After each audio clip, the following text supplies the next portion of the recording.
Hello, everyone. Great to have you all here. It looks like we got some people still filtering in, which is a-okay. Sorry for the late start. Like I said, the ferrets that run my computer and the inner workings of the machine just do not seem to want to actually...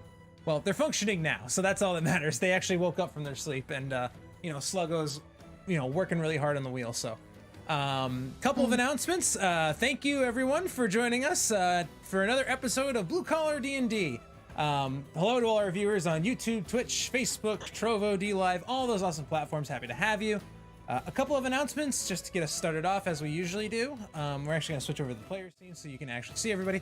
Morharon/Jody will be here in a little bit, so hang tight as we kind of, Morharon's gonna act a little bit differently for about 5 minutes, and then he'll be back into it. But anyway, couple of announcements. The weekly dice giveaway, we're gonna have one again at the break. Make sure you stick around for that. I will give you a secret code that you can enter into the chat that you can then use to enter the dice giveaway, so stick around for that. In addition, one lucky winner will win Gates of the Shadow Mage, a level 5 adventure for Dungeons & Dragons 5th edition from the Eldritch Press. If you want to check them out, there will be a link at the bottom and the panels below on Twitch, as well for their profile on DriveThruRPG, so make sure you go ahead and check them out over there. At this time, I also want to thank our amazing patrons on Patreon. Thank you to, well, Jen, and Ceepus, WolfXZ, and Dave Platinum Dice. Thank you for being awesome patrons of ours. If you want to join our Patreon community and take advantage of those awesome perks and support this channel and everything that we do, you can actually join us over there on patreon.com/bluecollardm. There there's perks for monthly games as well as merch, so make sure you go ahead and check that out. You can also check out our website at bluecollardm.com. That's actually where we have our merch is also there at bluecollardm.com/shop, so make sure you check that out. In addition, if you look at on Twitch, there is a panel for stream elements and a stream store. Over the course of our adventures here, as we're kind of going through this, you will earn gold pieces that you can then use to actually buy +1s and -1s for our players or myself to kind of impact the dice of our game in real time. So go ahead and make sure you check that out. You get points for following, donating, all those kind of cool things. Go ahead and check that out. It's really fun, and it has some funny little quirks that happen over the course of our adventures, as we've seen. And I believe that is the end of my announcements. Ashley, do you have anything that you would like to plug at this time? Just a couple of quick things. I'm DM for Let Chaos Reign, so tune in every Wednesday at 8:30 p.m. on the Bard's Playhouse on Twitch and catch the chaos that is my players and myself. July 9th through the 11th, we are doing a Jasper's Game Day event called Big Summer Blowout, so please stop in. We have some amazing players, phenomenal DMs, and it's going to be a great time helping raise awareness for mental health and working to break that stigma and working to prevent suicide. So please tune in starting July 9th at 12 p.m. EST for the first game of the event, and it will be going on until the 11th, which it will end at closer to 2 a.m. depending on how Howard runs us. That's right, he is one of the amazing DMs that's going to be a part of it, so we're really excited. That's all. Awesome. I was also going to say that don't sell it short. You also have Joe Cat's going to be a player, as well as a number of other different creators out there. So really cool event that, again, really goes and really helps kind of push that kind of helping young teens and really all ages to kind of help prevent suicide and help out with mental health issues. And it's something that we're all really passionate about. I know that, wow. Holy cow. I know that Ash is really passionate about. Wow, that was a really big brain fart. Holy cow. Get but with that said, if that is the end of our announcements, well, Twyla's on Twitter, just so everybody knows that. By that I mean Jen. She finally joined the 21st century. With that being said, let's jump into tonight's episode.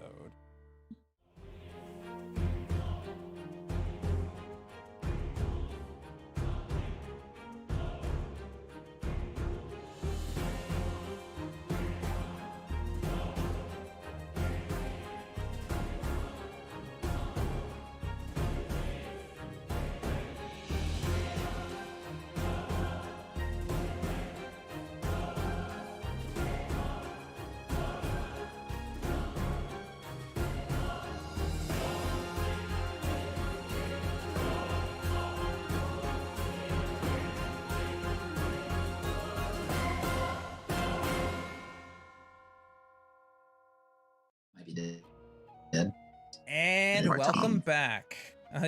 Tom. Poor Tom. Poor Tom. R.I.P. He's not dead. We don't know yet. Fair enough. Oh, I slipped something. Spoiler alert, Tom's not dead yet. We saw him on a vision. Yes, you did. That's true. Last we left off, and so it begins. Last we left off, our group of adventurers continued their journey north to a large tower that both Morharon and Twyla had both seen in visions, Morharon in a dream, and Twyla at the end of a casting of her augury spell. As they continued north, our heroes were able to avoid a number of dangers along the road. Foraging for food, Morharon and the bear version of Juliet were able to stumble upon a rare black cusp mushroom, a plant native to the Underdark. That was also the final reagent Juliet needed to craft 1 dose of her drow poison. Continuing on, the party found themselves at the foot of a grand tower known as the Cinder Spire. Dark and black, but aged to time. This ruined structure hidden behind the landscape of the mountains here. Upon closer approach, the hard edges of this tower climbing to the sky, finishing in a broken spire at the top. Entering the tower, the party found another couple more of these slad creatures, some various traps, and an encounter with some spooky skulls that flung fireballs until they made their way to the top of this ruined structure. Here, our band of adventurers met with the subject of their visions. The large, white, humanoid tiger demon known as Shekos, with his extra long fangs, red cloak, and golden tiger's staff. With him, the blue slad caster, Mother, that our party had seen before, and the visage of Juliet prior to her transformation under her new patron. Shekos revealed his intentions to lure the party up here, but not before they required a special tome of blood magic, that they acquired from the Ember Garrison not only a few days ago. He also revealed that he had set the bounty on the slads, utilizing one of his ladies to contract the hand of justice under the disguise of Madame Penelope Ravenwood, the same woman that the party had met in Pinewall on their way north. It was at this time that the blue slad revealed their disguise.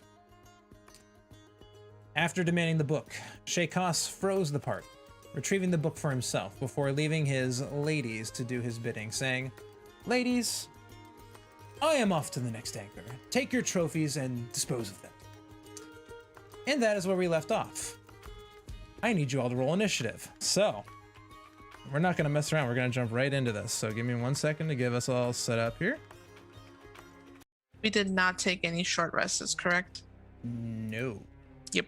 You all kind of happened upon this all at once. As Shekos goes and disappears, you guys all find your faculties coming back to you. However, the one issue that you do have is as Shekos leaves the room in front of you. I've got too many things in the way. Activate. As Shekos leaves the room in front of you, you then see a number of these spectral little imp skeletons pop up around the battlefield, just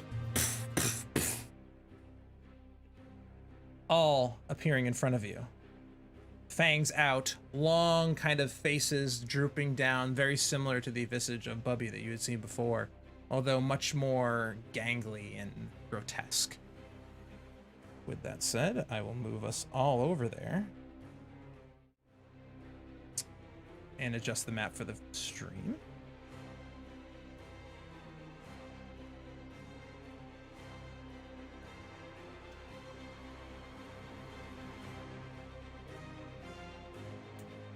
Do I roll it manually? You should be able to see it in the encounter builder over here. Yeah, but I'm trying and it just let me. Oh, I'll roll it for you. Bang. Can you roll more Hurons? Because I can't. Yes, I can. I will also roll our friends.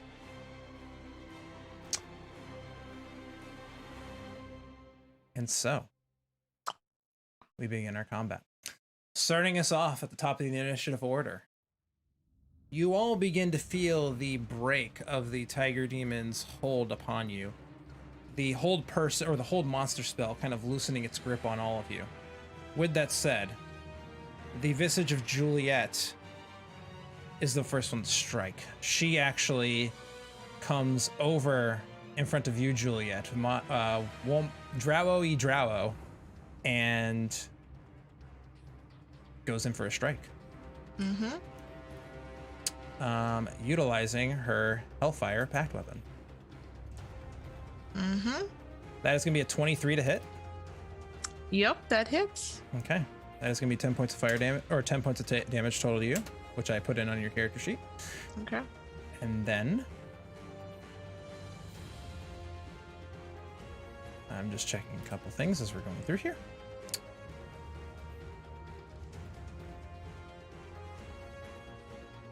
I am brain farting too, apparently.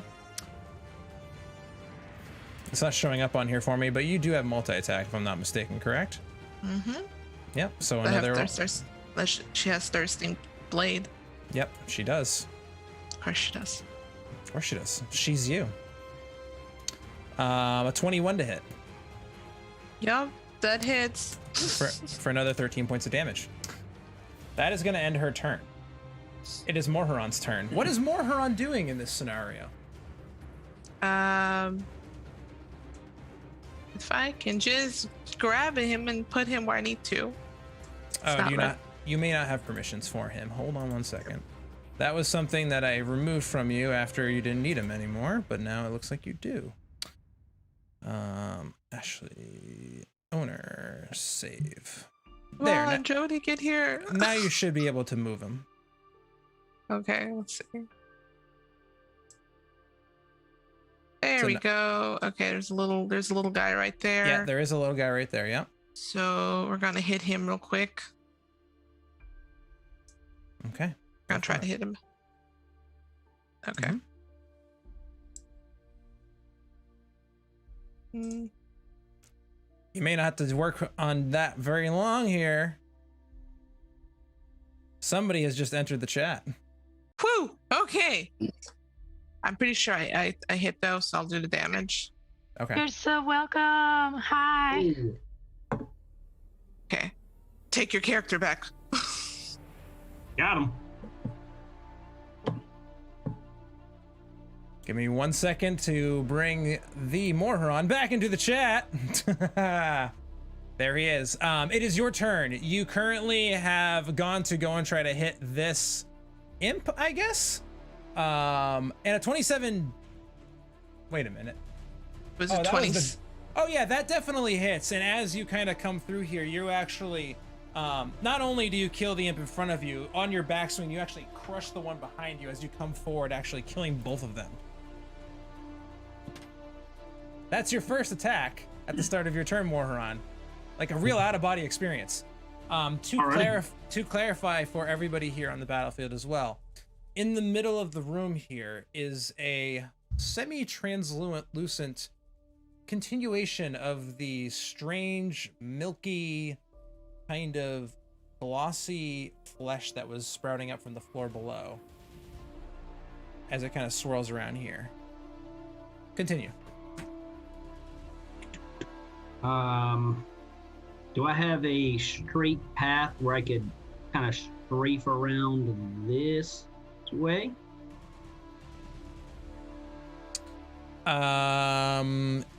You moved already, so 5, 10. The visage of the Bubbe visage of Juliet will actually come around and take a swipe at you as you go by. But you can do that. Okay. So she is going to attack you. I have way too many people on my screen here. This is fun.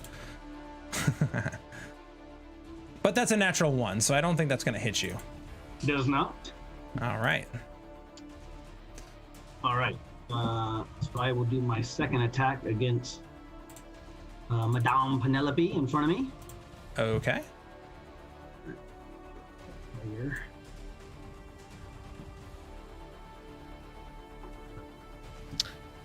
That 19 does hit. Go ahead and roll damage. 31 points of damage.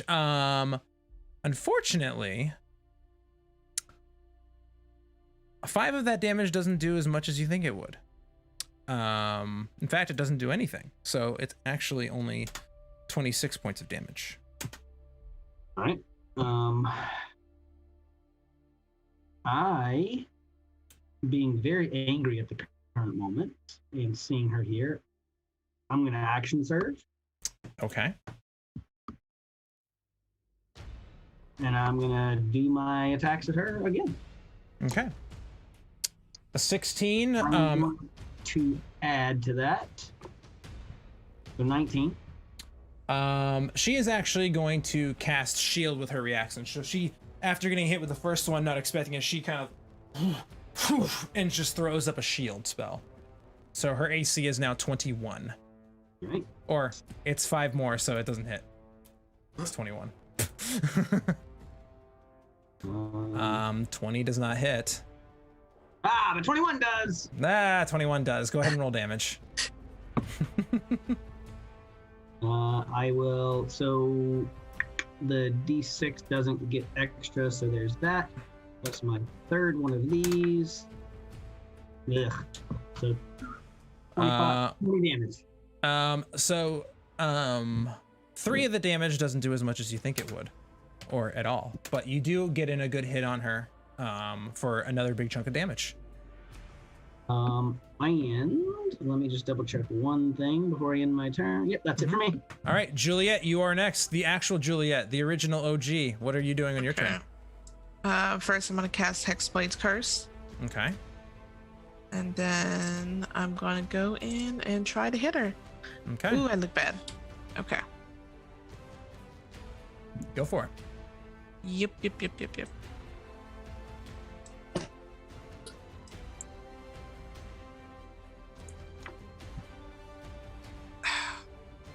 A 14, unfortunately, is not going to hit. As you take your weapon and you go to slash out of her, rage billowing in your eyes, you just are unable to make contact. Yep. One more time. Okay, one more time. That is a natural 20, though, so that is going to do the damage. So versatile damage doubled on a crit.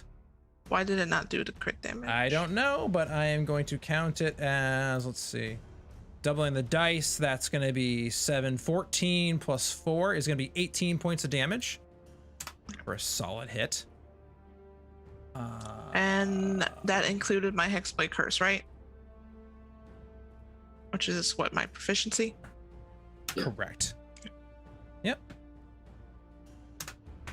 18 points of damage. Nice. Good hit. Okay. And that's my goal. All right. That's going to bring us to Demikos. Demikos, what are you doing on your turn, sir? Going to rage. Absolutely. Move over here. Let me give you the rage condition so it actually populates everything correctly. Good. You're all set. And I'm going to attack Bubbe. Absolutely. You can do so at advantage because you do have her flanked. Woo! That is a natural 20 for a crit. Excellent. Go ahead and roll your crit damage. There's a lot of stuff in there. Bludgeoning, lightning, all kinds of stuff. Plus your rage damage for a total of 22 points of damage. Very nice. And then my second attack. Yep, absolutely. At advantage. Another natural 20. So happy. Wow. Okay. All right. Apparently Demikos is just going ham. Another 23 points of damage on your second And strike. can I throw a stunning strike on that second attack? You absolutely can do a stunning strike on that one. So that is going to be a Constitution saving throw. That is going to be a 7. So she is stunned. Perfect. All right. And I'm done. Excellent. Where the hell is the stunned condition? It's on here somewhere. There it is. Okay, cool.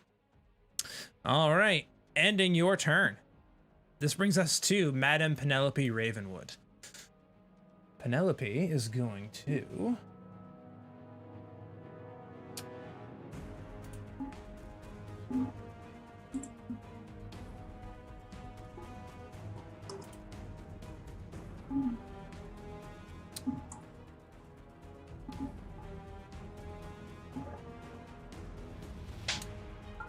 she is going to cast a spell.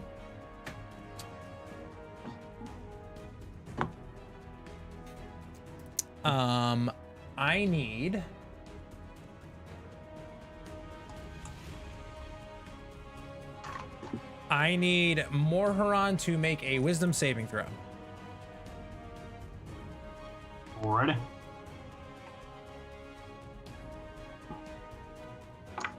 That is a natural 1. All right, so you take 11 points of psychic damage, which I will do in Foundry for you, but if you want to calculate that into your own personal character sheet if you have something, but I'll do the Foundry side for you. In addition, you are now frightened of her for the duration.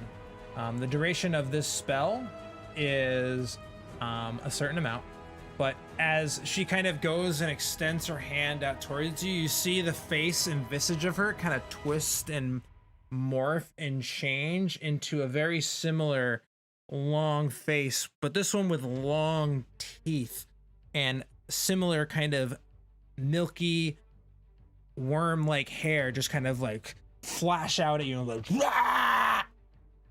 frightening you. So you cannot get closer to her. I mean, you're already there. But you can't get closer to her.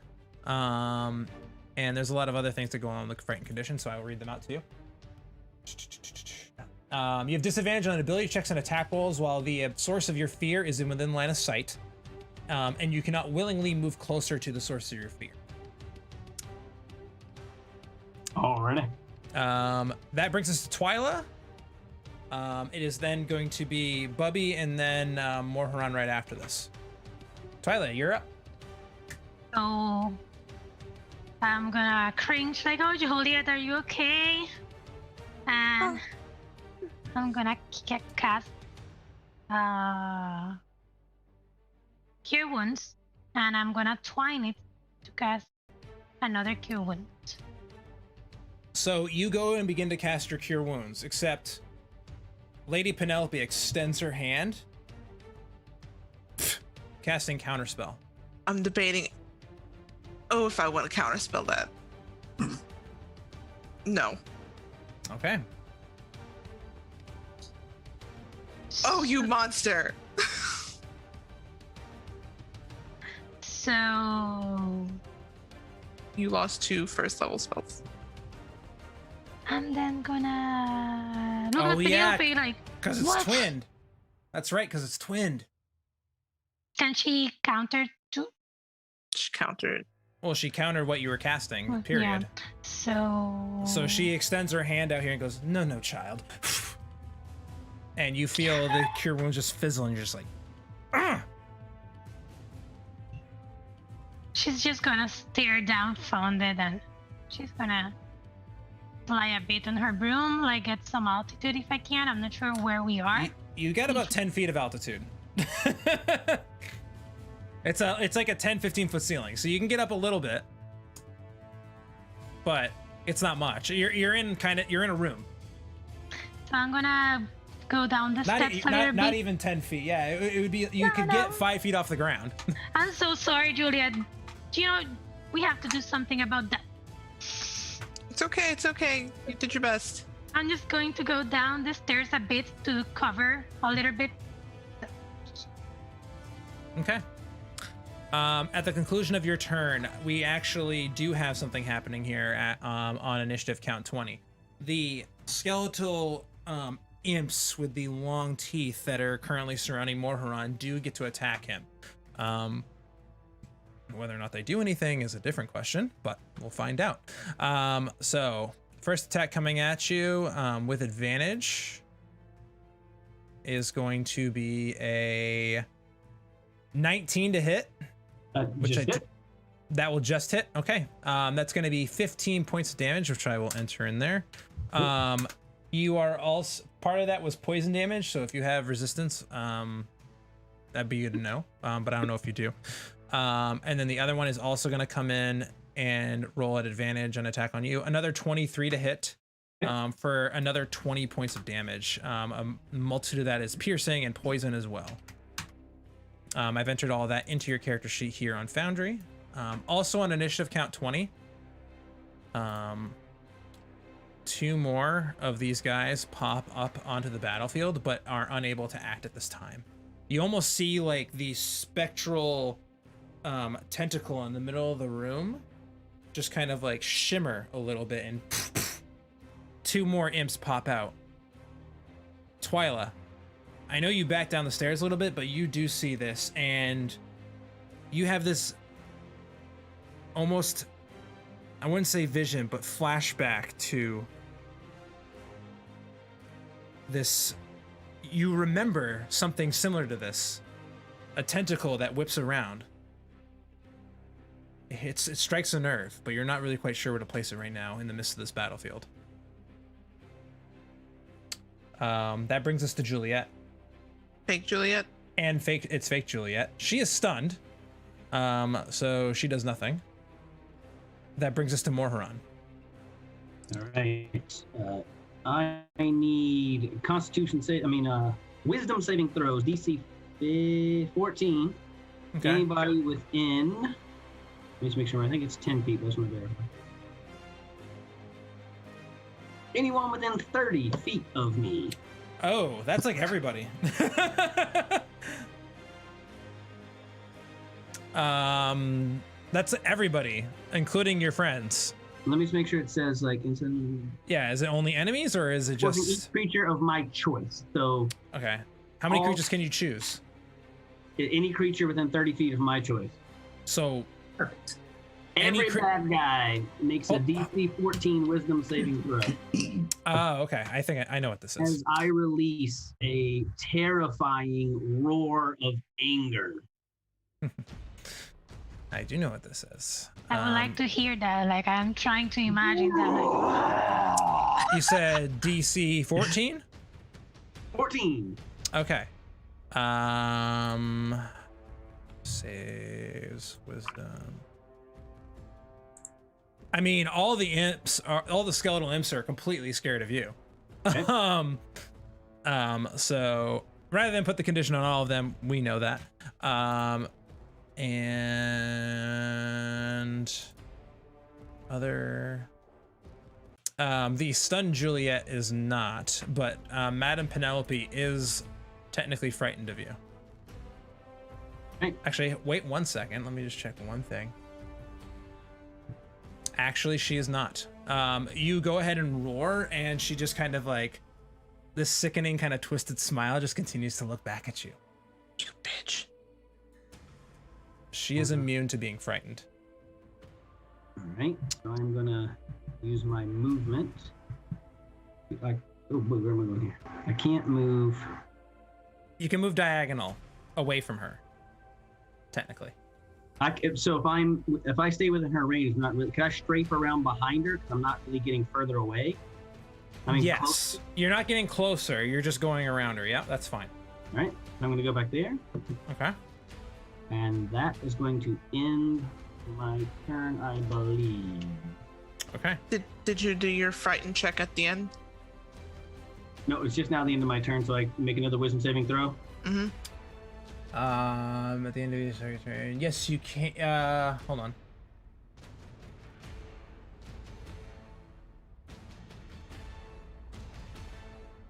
Yes, you do need to roll it again, and we'll see what happens.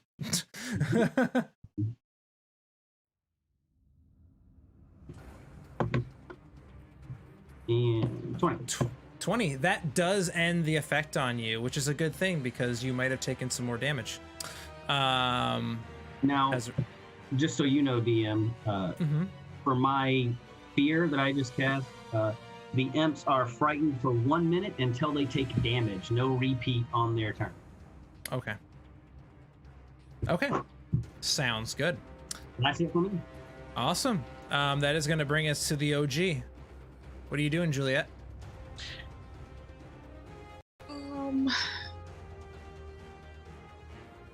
Okay. Well, I'm going to hit her again. Try to. Okay. You got advantage now. Nice. Thank you. Thank you. I mean, she had advantage regardless, but now she has like super advantage.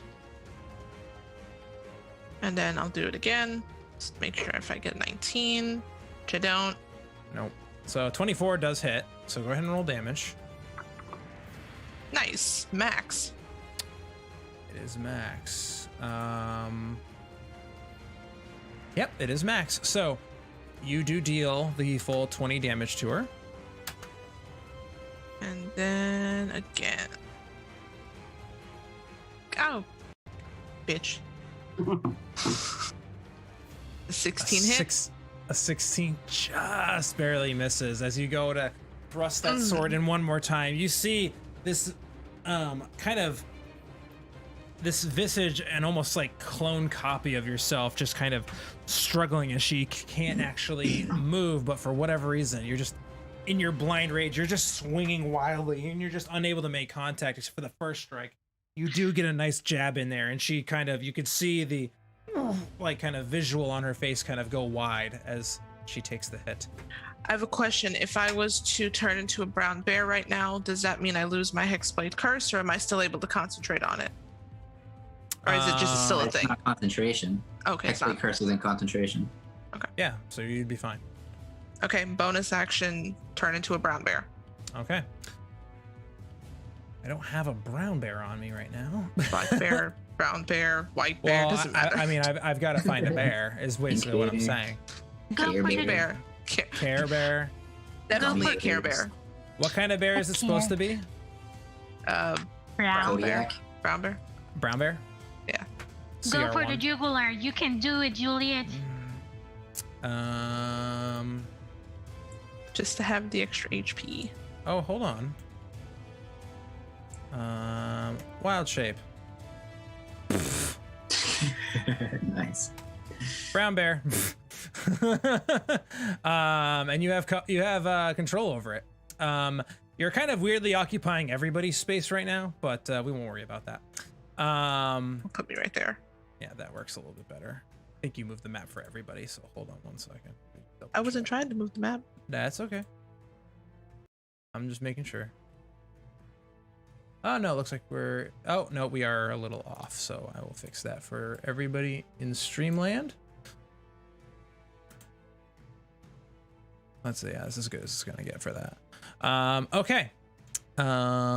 Great, awesome. Ending your turn.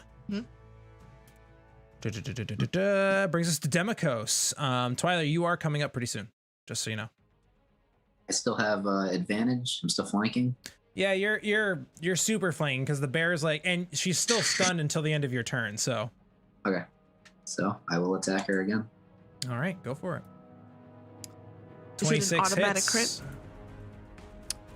On a stunned creature, I believe.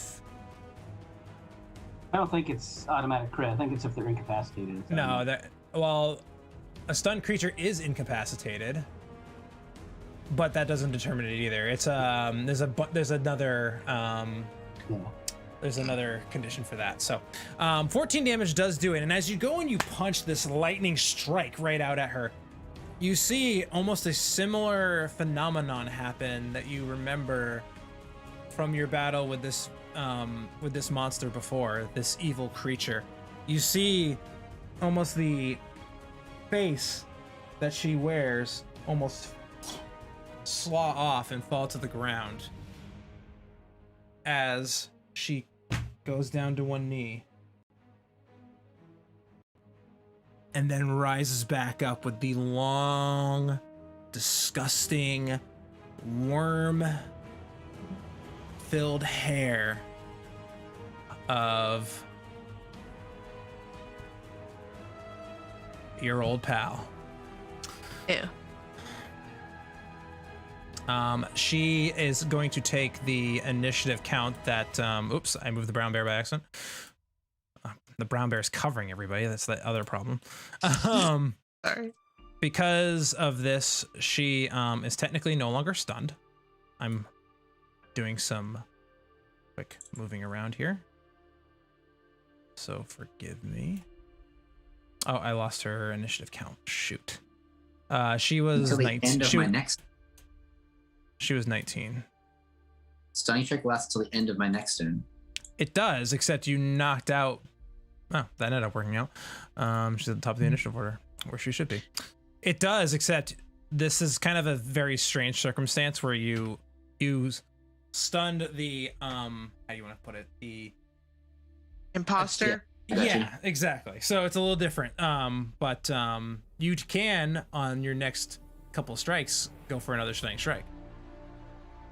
In fact, there's nothing stopping you doing your next strike as a stunning strike and then getting the stun condition on any flurry of blows or anything else you do moving forward. Yeah. Yeah, I'll put stunning strike on this attack. Oh, yeah. Ooh, that is a natural 20. You're madder than I am. Apparently. Yeah, he is. Stunning strike. Yeah, 1 second.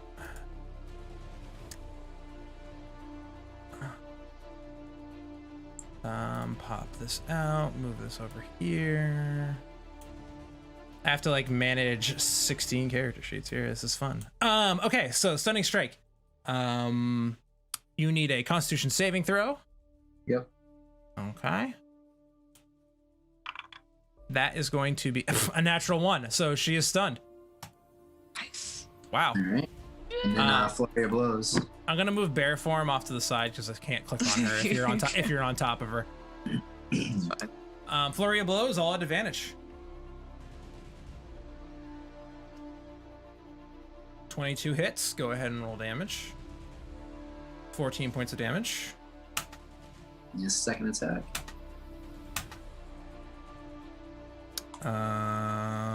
Foundry's taking its sweet time right now.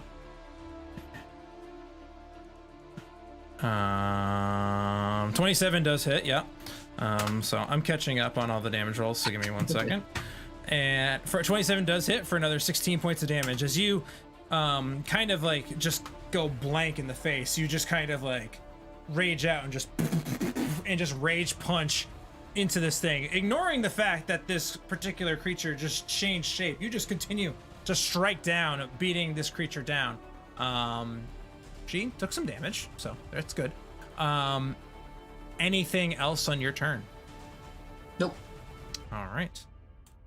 That brings us to Madame Penelope. She is no longer concentrating, so we can get rid of that. She is going to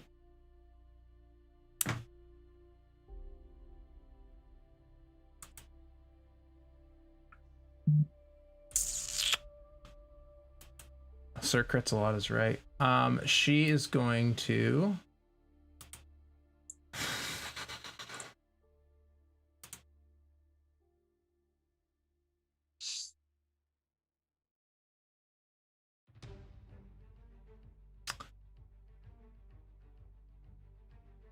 in this situation, she is going to, she goes and reaches her hand out in front of you, Morharon.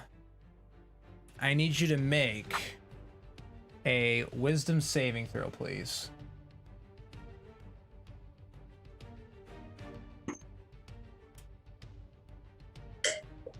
Seven.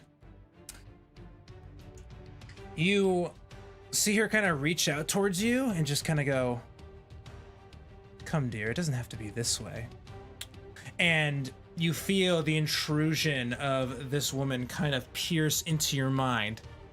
She casts Dominate Monster. You are now under control of her.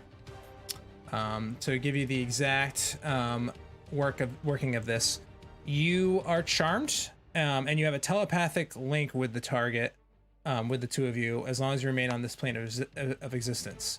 She has the ability to issue commands to you while you are conscious, with no action required, which you will do your best to obey. You can specify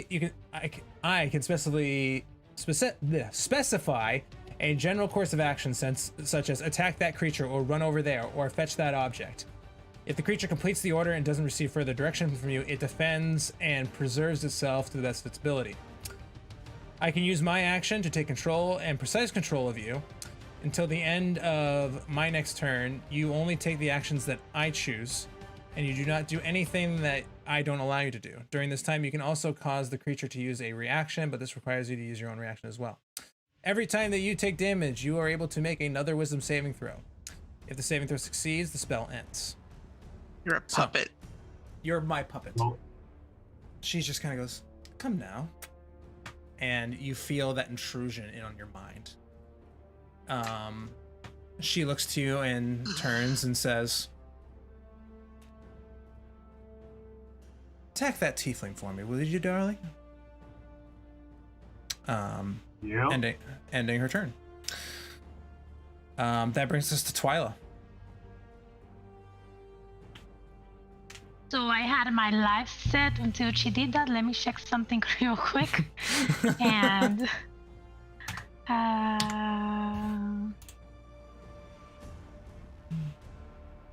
so I'm gonna cast Guiding Bolt. Okay. And I'm gonna twine it again. You're gonna twin it again. Twin.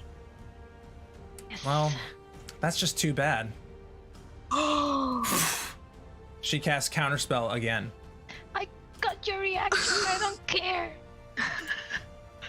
So using the bolt, and I'm gonna turn to her. Do you want me to send my flying broom to hit you in the face? Is that what you want? And she's just booming there, you know, on the edge of the stairs. I'm gonna get you. Bring it on, darling. Anything else on your turn?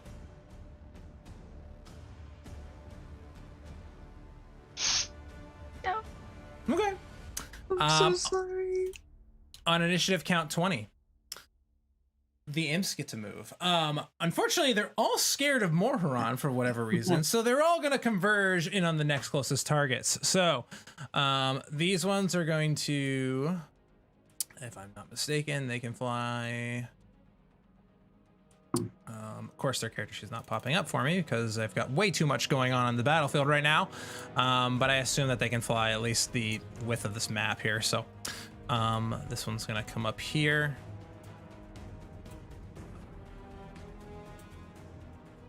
Come on, do the things.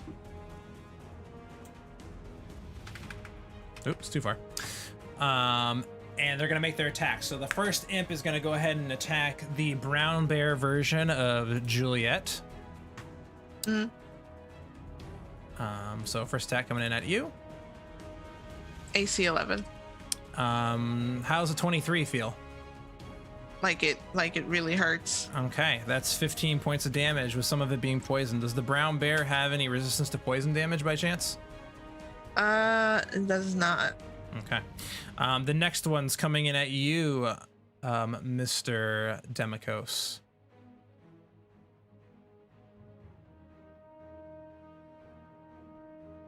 None of them are in a position to get advantage, so they're just going to be straight rolls. That's a natural 1. Next one coming in is going to be a 14, which I do not believe hits your armor class. And the last one coming in is going to be a natural 20. That one dealing 27 points of damage, with some of it being poison. Are you resistant to any of that damage? Or you're resistant to some of it, so... I'm resistant to the... Everything but the poison. Okay. Yeah. So 10 of the damage is reduced half to 5. So I will put that in for you. Ooh. Thank you for the follow, Yak the Great. That's awesome. Appreciate it. And then 17 points of poison damage because of the crit. And that's going to end all their turns. Also on initiative count 20, you see this spectral tentacle just kind of fly again, spawning another 2 more of these imps. Ending their turn. It brings us to Bubbe, who is stunned, so she can't do anything. That is going to bring us then to Morharon. Morharon, you have instructions. I do. I'm just checking one thing on those instructions. Okay, perfect. All right, so here. Mm-hmm.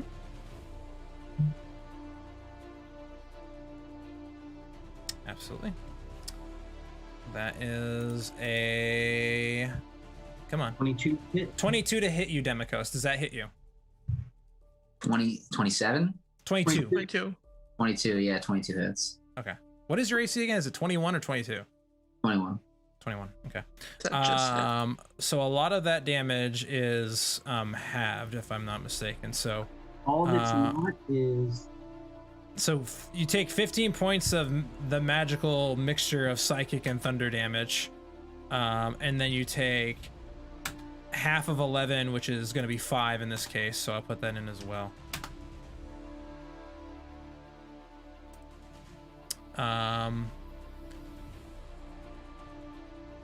That'll miss.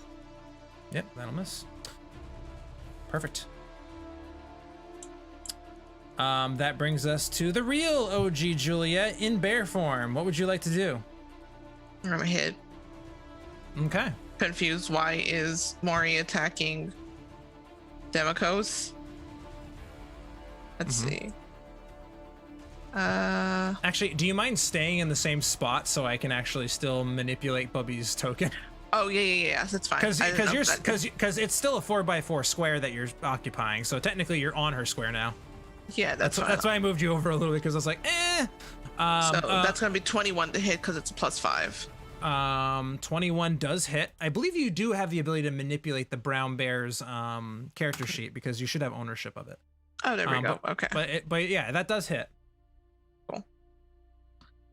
We're gonna go in for the first attack, which is gonna be a claw.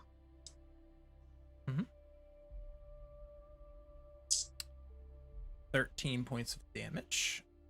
1 second. That is actually because the brown bear's abilities are not magical, that is actually reduced in half. I'll be magical soon. So that'll be 6 points of damage. Did you add in your Hexblade damage? Hexblade curse damage? Would I still get that?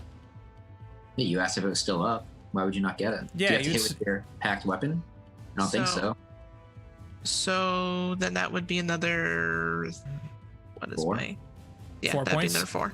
Okay, so we'll make that another 2 more points of damage. I think that would be magical. That's magical. Oh, that, yeah, okay, sure. I'll play that game. Okay. I'll be magical for my purposes if I ever need it. 17 does just hit. Go ahead and roll damage. Okay.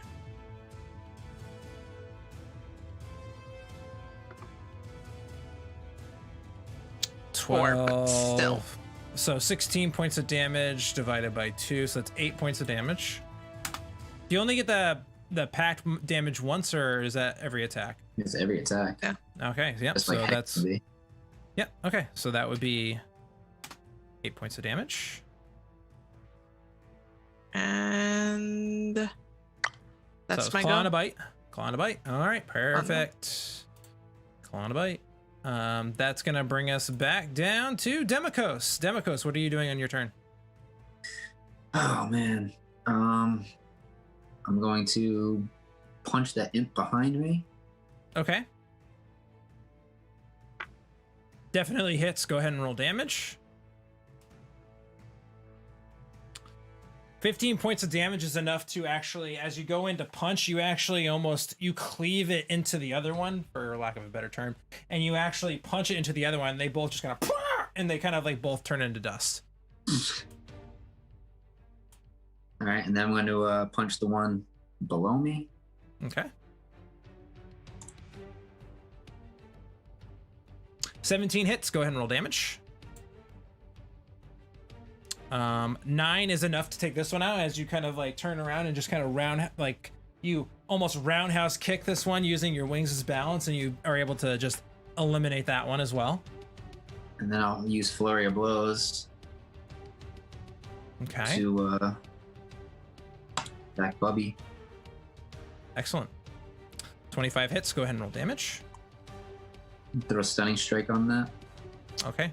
That is going to be 14 points of damage. and a stunning strike. Constitution saving throw. That is going to be a 21. No, that one succeeds. Okay. You have another hit to go, I believe. 25 hits. Go ahead and roll damage for another 12 points of damage. Stunning strike on that one too, or no? Yeah, might as well. Okay. That is a 12. That What is fails. your DC? That's a failure, so she is stunned again. You guys are keeping her pinned down from doing anything. Anything else in your turn? No, I don't think I can do anything else, so Okay. I'll just stand there. All right.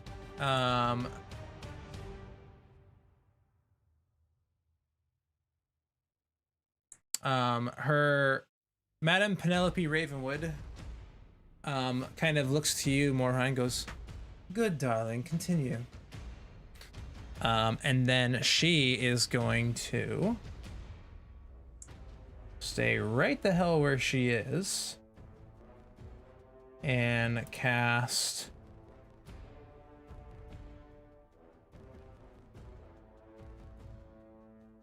Scorching Ray. So she's gonna fire out 3 rays at all of them at the brown bear version of Juliet.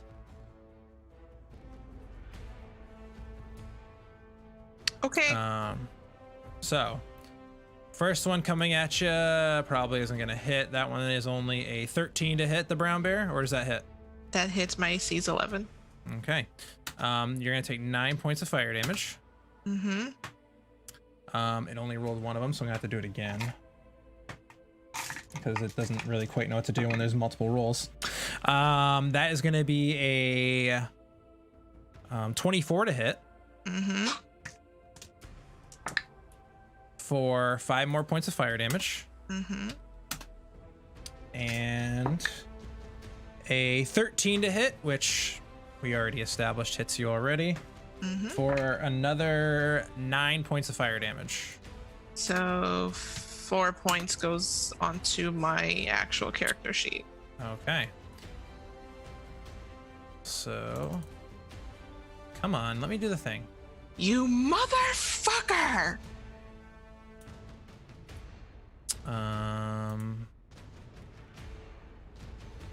She yells out. Restore transformation. And you take 4 points of damage, you said? Mm-hmm. Okay. Juliet, move. Why can't you move? And I'll put her right back where she was. Ah, shoot. I don't know what I just did. There we go. Alrighty. That will end her turn. Brings us to Twyla. So how is everyone looking? Baddies included, are there? I answer her and tell her to hit the lady down bottom so she can. Yeah. So, I'm gonna tell you to use like a high level spell slot and try to hit that bitch. I'm planning to use level 5 magic missile.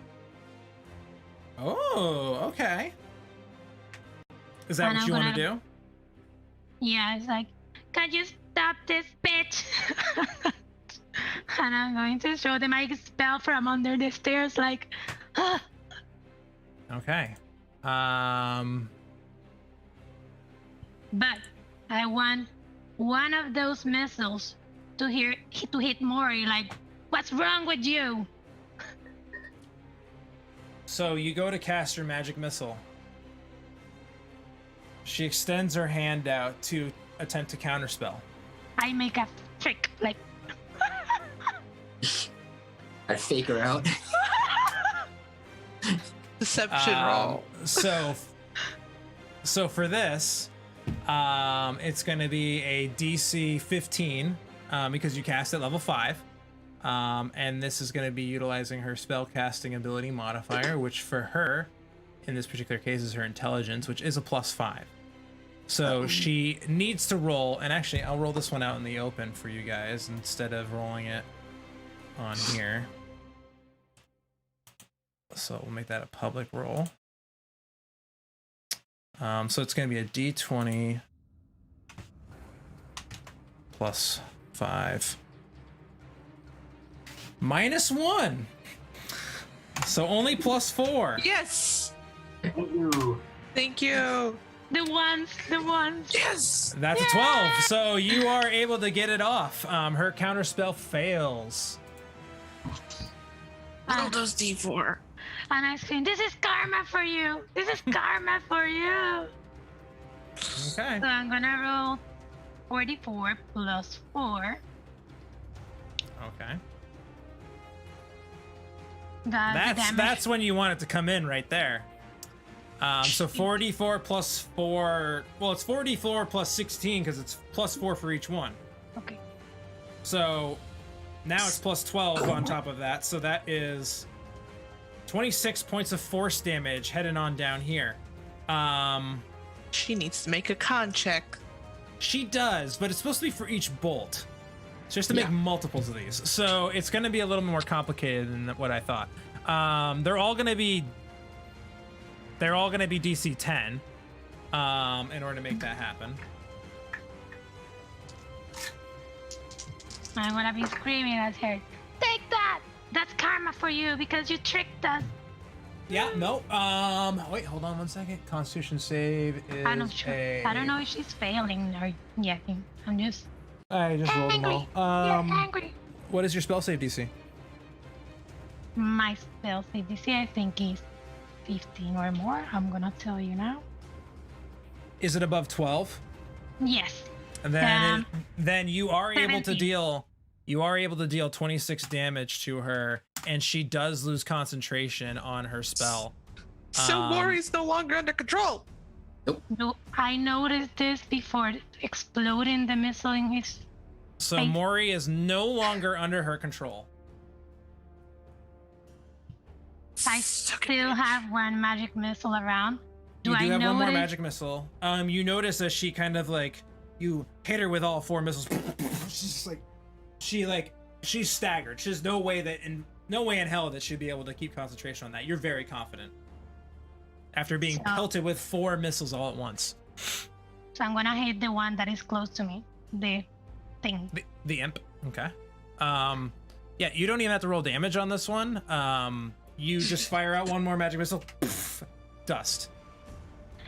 And then I'm gonna try to stand one step closer to the imp, like one step south. So I want to give space to Juliet in case she needs to use the stairs or something, and tell her, sorry, I can't help you. Okay. Okay. Ending your turn on initiative count 20. These imps are all new ones, so they can move wherever they want. They're all going to, fortunately, make their way towards you, Twyla. Oh no! I'm gonna flap like this, like, stay away. They can fly too, so they're gonna hit you anyway. I don't care. All right. So on their turn, they're gonna go for a. You see them kind of come in. They're like these weird skeletal things, and they kind of like all rear back and just kind of fling their tails at you, attempting to come out and sting at you. That is a 17 to hit. No. Which I don't believe hits. No. The other one also comes in, attempts to do the same thing. That is going to be an 18 to hit. Does that hit? I got 18, so yes. All right, so that one does hit. That is going to be 15 points of damage to you. Because I take it you're not resistant to poison or anything like that. No. Also on initiative count 20, 2 more of these imps randomly appear on the battlefield. As the tentacle once again flashes and more of these imps fly out. Twyla, you again get another flash of remembering a very large creature with multiple tentacles, but then it's gone. stay away from that, guys, or I don't know, or try to kill that thing. Gives me the creeps. There's something wrong with that. That brings us to Bubbe. She cannot move, and that brings us to Morharon. Juliet, you're on deck. Morharon, you are no longer compelled to do Madame Penelope's bidding. All right. I take it you're gonna attack her. Hold on. I didn't say anything. Hey, 20. She has used her reaction already, so that does get through. Go ahead and roll damage. 24 points of damage. Another attack coming. It's a natural 20. You guys have rolled all the crits. I think I've rolled one. That is 40 points of damage. Yeah. And is she a fiend? Technically, sure. You see a very similar transformation. You go to slam down this maul down into her after she takes the first hit, just kind of like clutching her chest, and then looks up and you hit her across the face. The face of Madame Penelope Ravenwood flies off, and in front of you stands a purple-skinned, features not as long, but with the same whipping, blood-filled worm hair. Again, not as long or anywhere near as advanced, standing in front of you, smiling at you. So I will bring her onto the map as well. Once I can get her off the screen. Once I can get Penelope Ravenwood off the dang screen. With my crusher, the person I hit would be pushed 5 feet away. Is this the same person? Would she be pushed down and to the left? In this particular circumstance, because of the way it ended up happening with the stunned condition, I'm gonna say no. Okay. Yep, that's fine. She is going to keep the same initiative as Madame Ravenwood, so I'm going to leave her on here, even though she's not in the combat encounter, if that makes sense. So that's why she's over here on the side, okay? Yep. All right.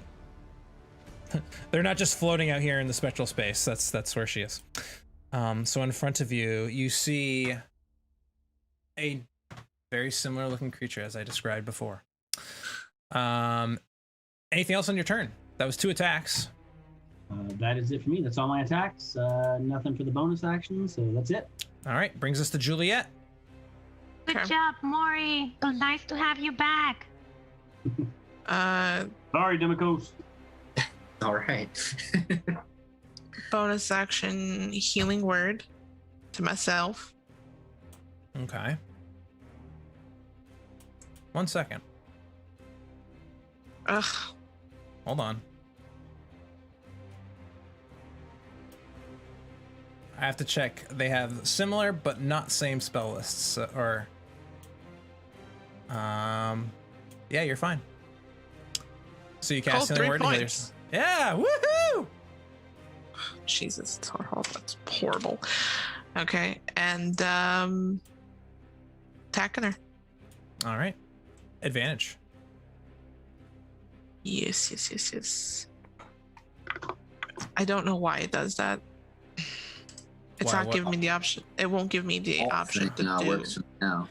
I mean, it's 24 hits, so go ahead and roll damage. Okay. Let's see. That is damage. However, she is resistant to necrotic damage. So in this particular case, the 3 becomes a 1. So in total, you are dealing whatever. It's very happy with me. So 14 points of damage. Okay, we're gonna do it again. Okay. And again. Again and again. Holy cow, there's so many dice. They were both 17s though. That hits. Go ahead and roll damage.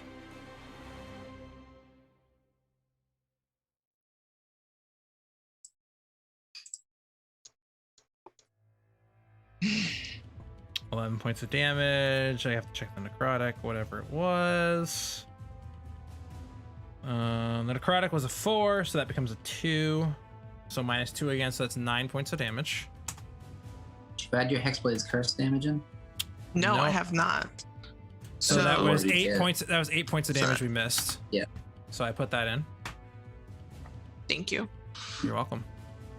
Anything else in your turn? No, that's all I can do. I'm not moving. All right, excellent. That is going to bring us to Demikos. I will.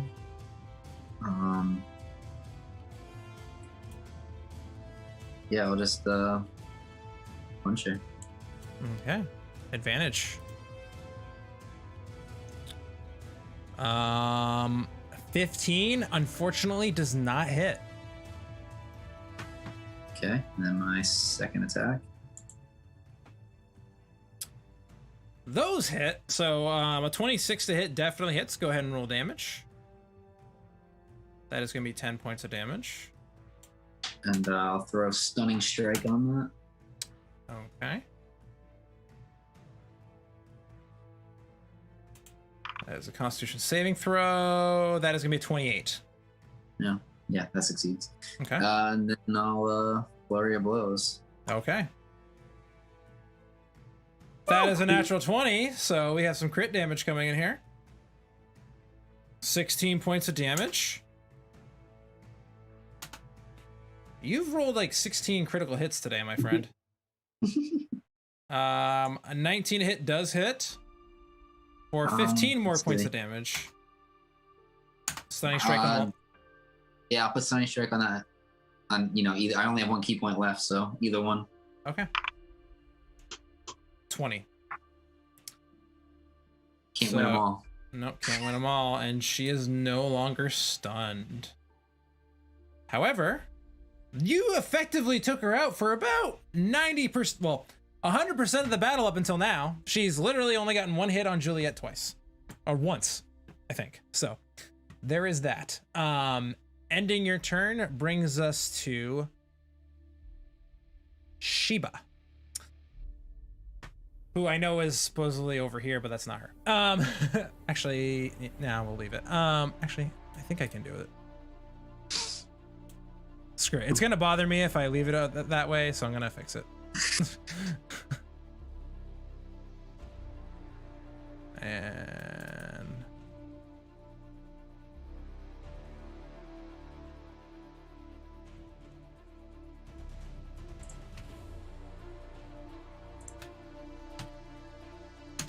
there. And we'll just get her out of here. All right. That brings us to Sheba. Sheba is going to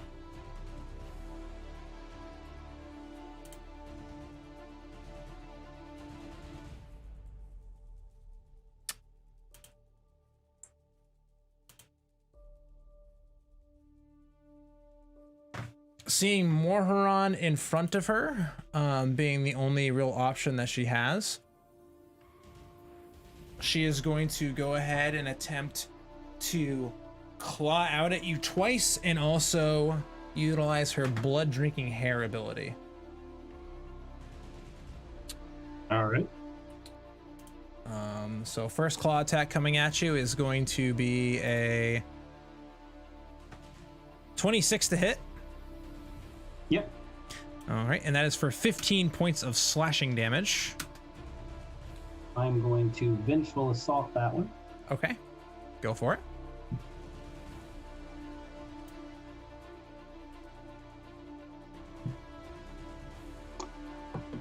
$19 does hit. Go ahead and roll damage. Combination of a bunch of different damages. She is immune to psychic damage. So we're gonna remove 5 points from that to make that an 18 points of damage. She is then going, sorry, go ahead. So I hit a creature that does attack damage. I can move it 5 feet to an unoccupied space. So I'm going to move her 5 feet away from me. I'm sure she'll just fill that back in, but You would be correct. That's all right. I wasted 10 feet of her movement. Actually,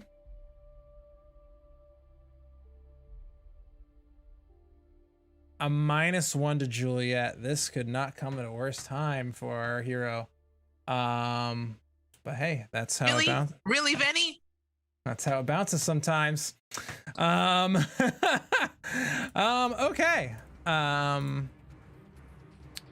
Well, she kind of looks at you and then looks over at Twyla and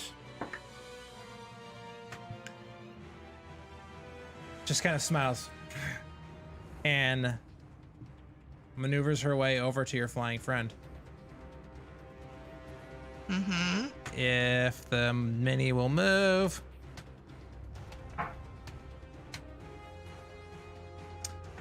And we'll claw out against Twyla.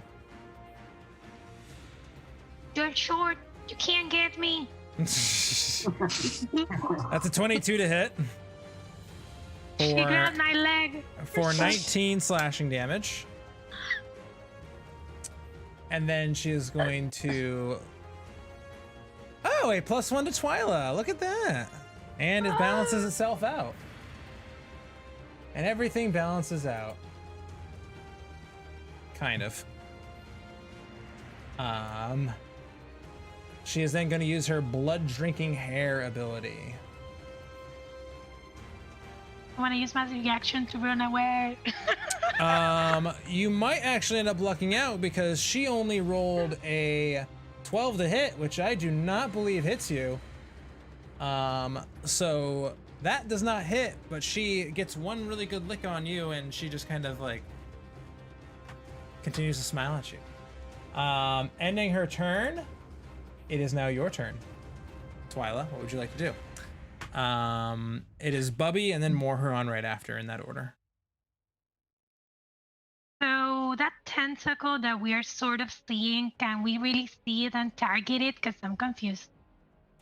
So it is semi-physical, but it has this like kind of weird shimmering kind of property to it, almost as if it like it's here but it's also occupying somewhere else. So it's present but it's not, it's complicated. You could you think that you could hit it. So I got 2 possible spells and they are like range. Can I try to point them out like southwest? Like, I'm sorry, Maury. Are they a cone? Is that what you're telling me? I got 2 to see which one will be better. And I got one that is 30 feet around, and I got one that is 15 cube. So how do we set that there? So what you would do for that is that you would use the measurement tools on the left, and then you have the option of a circle, a cone, and a cube. And a line, technically. Oh no, that's a ray. Yeah, that's a line. Duh. So you could center it however you wanted. So if you were trying to make a circle in this particular space here, oops, I accidentally grabbed that one. So say you wanted to make a circle, you could do so by dragging it out just like that. So I'm gonna double check. I think it was 30. It was Sickening Radiance. Okay. So I'm not sure if you can help me put that there. Sickening Radiance, I believe, is a very large circle, right? It's like 30 feet or something? Yeah. I mean, that would encompass this entire area, but who are you trying to not hit? I'm trying to not hit Juliet. And yourself, I take it? Yeah, because if I die, I can cast. So there is a way for you to hit...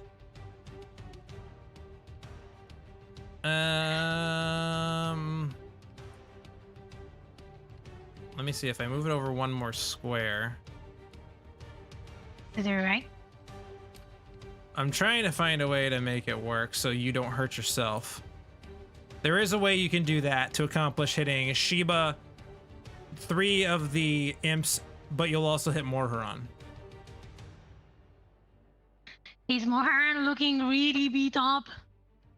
I don't know. Moharan always looks stunning. Obviously. So before doing that, Moharan, can you forgive me if I hit you? If Demikos can forgive me.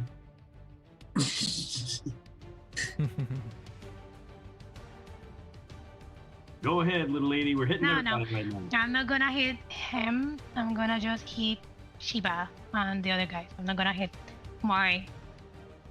So you're just gonna try and hit these three here that are right below you? Okay. Yeah. All right. So you cast your Sickening Radiance. What do you need from me? Sickening Radiance is okay. I moved these, so let me see. When a creature moves into the spell or starts, must make a Constitution saving throw. Okay. This did happen last time. I'm gonna make the Constitution saving throws for them right now. And then the first time through on their turn is when we'll figure out, like, is when this damage or whatever occurs here will happen. So I'll do that now. What is your spell save DC? 17. 17. The imps both fail. So what happens on a failure? When they start their turn, they get 4d10 radiant damage and get 1 level of exhaustion. Beautiful. And they glow. Well, their turn's next, so they failed and so they're dead. And then what happens if they succeed? I wasn't hoping them to succeed, so I'll tell because you now. Sheba did succeed. So, does it say? I guess nothing happens. Oh. Because it says the creature must succeed, but doesn't say what happens. So I guess nothing. Okay. So we'll say the Sickening Radiance is somewhere around here-ish. Even though that's only a 20-foot cube, just to make it make sense for what we're trying to do here. So that's where it currently is, because it doesn't go away, if I'm not mistaken. No. Okay. We'll say it's there. You're concentrating on it. It's there. Anything else in your turn?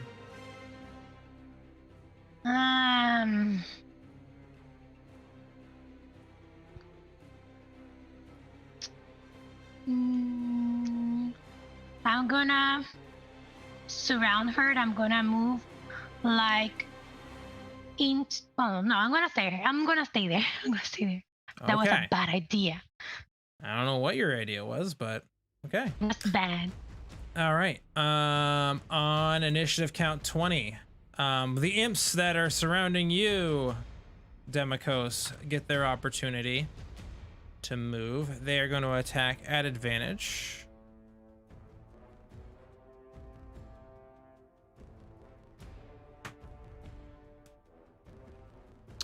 That is going to be a 10 to hit, which I do not believe hits you. Nope. And then the other one is also going to attack at advantage. That is a natural 20 for a total of 30 damage. Also on initiative count 20. 2 more of these guys pop up in the Sickening Radiance and are immediately obliterated. That ends their turn, which brings us to Bubbe. Bubbe is finally going to get her opportunity to do something here. She is going to...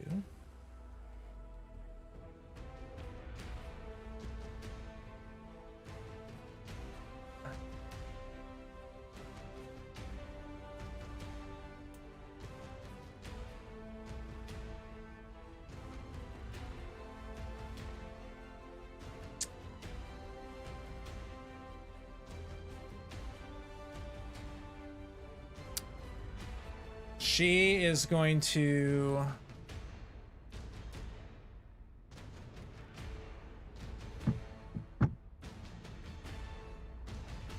cast a spell. She is going to cast. Oh, what happened? I pressed the button and something weird happened. Can I get the general idea of what spell she might be casting?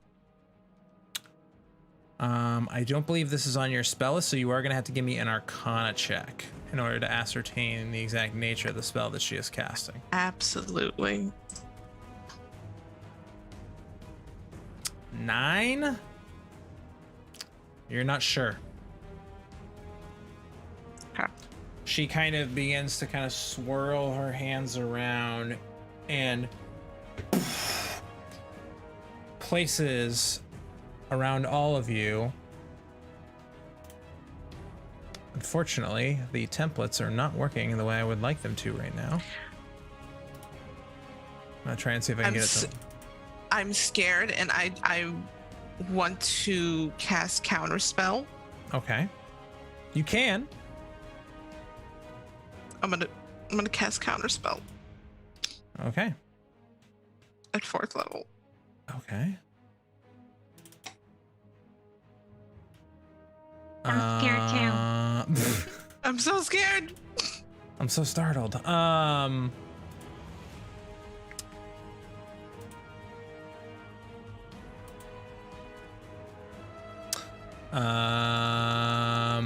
This particular spell is a 5th level spell. Mm-hmm. So I am gonna need a straight your counter spell is a warlock spell, so I am gonna need a charisma check for you against the DC 15. Kick her. Demacos, kick her. That's enough. You are able to, as she kind of swirls her hands around, she goes to place this down, and you kind of like whip your packed weapon at her, and she just goes. Sorry, bitch. I'm sorry. Do it again. I can't do it again. We should bail. We should bail. This is so bad. That is, yeah, she can't do anything else with the bonus action, so that is gonna end her turn. That is gonna bring us to Morharon. You are surrounded by imps. I'm gonna take a swing at the one below me. Juliet, you're on deck. The one below you, go for it. Definitely hits with a 20 to hit for 22 damage, and you kind of, again, the similar kind of thing happens. You go to whip your maul back, and you actually crush the one behind you before smashing the one in front of you as well, eliminating both of these imps. Oops. I don't know what happened there. Oh, that's you messing around with the measurements. I don't know how to turn it off. Yeah. So instead of being on the measurement, you have to be on the little person tab on the left, and then the little like kind of square that has the 4 corners. Okay. Yep. Okay. For select token. Yeah. There you go. Here for the second hit. Okay. Definitely hits. Damage. So the psychic damage does not apply. So we're talking about 17 points of damage. She takes it. And that's all I got. That's all I'm doing. All right. Ending your turn is gonna bring us to Juliet. Demacos, you are on deck. I'm going to create Flame Blade. Okay. So green flame blade. Nope, not Green Flame Blade. Oh, it's called Flame Blade. Flame Blade. Yep. Okay. The other flame blade spell. Yeah, bonus action Flame Blade, and then I'm just gonna have to do this manually because I can't get the spell. You rolled an Arcana check earlier. I forgot to add the -1, but it still was enough, so we can actually eliminate that. Cool. Sorry, go on. Okay. So Squirrel. Let's see. You evoke a fiery blade in your free hand. The blade is similar in size and shape to a scimitar, and it lasts for a duration. If you let go of the blade, it disappears, but you can evoke the blade again as a bonus action. You can use your action to make a melee spell attack with the fiery blade on a hit. Okay. It takes 3d10. All right. So, let's see. Melee spell attack plus whatever my spell attack bonus is, which I can't find it at the moment. If it's your charisma that you're casting with, it is probably plus 8. Plus 8. Yeah. For So 6 8 + 8. So 16 to hit. Just barely misses. Okay. We're gonna do it again. All right.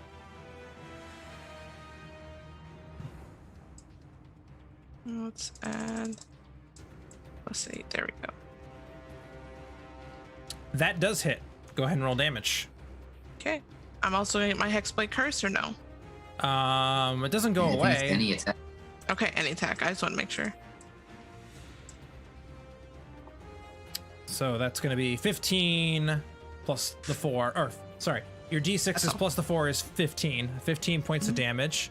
All of that is fiery damage and stuff. So Fiery she magical takes- damage. she takes the full brunt of it.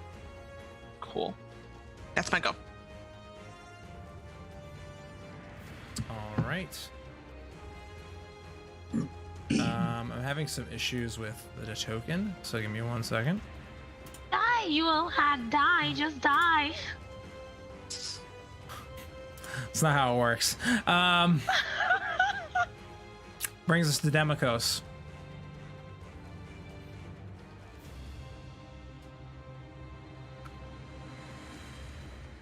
Yep, that definitely hits. Go ahead and roll damage. It was above a 17. 17 points of damage. Second attack. Mm-hmm. Hits. For 15 more points of damage. And that is all I can do. Okay. That is going to bring us back to Sheba. Sheba is going to step out of the radiance. She's not going to hang out in there. However, Does she have to make another save since she started her Started turn in there? there. well, remember that I rolled it at the beginning, so that way we didn't have to roll it this time. Remember? There's a hole in the stairs. You already you rolled it, so yeah, you're fine. Yeah, I did. The hole in the stairs. She fell down. And she stands Yeah. back up. And she is going to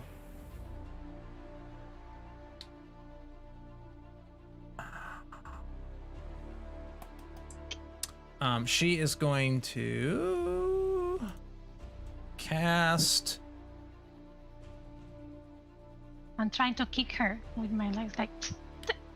Fall down, Actually, go away. in this particular situation, yeah, no, she's gonna attack you. All right. Yes, I wanted her to attack me. Juliet, one for the team. Claws. No. 19 to hit. Ouch. That's 25 points of slashing damage. Yikes. I think I'm unconscious. You Like are. this, like. You're unconscious? Yeah. Okay. She is unconscious. Hanging on the broom, like unconsciously. Okay. I don't know. She is going to claw into you again. I'm gonna, Dolly, save me, or hide on the shore. Bite her toes. So that is, let's see if she hits. Yeah. She's unconscious. It's an automatic hit. Yeah. No, it's not Oh, automatic. Crit does hit. It's an automatic crit if I do hit. 22 hits. Yeah. Yeah. Yeah. So that's 2 death saving throws. Bad. And she has one more attack. And she is going to latch out and attempt to hit you with her blood-drinking hair.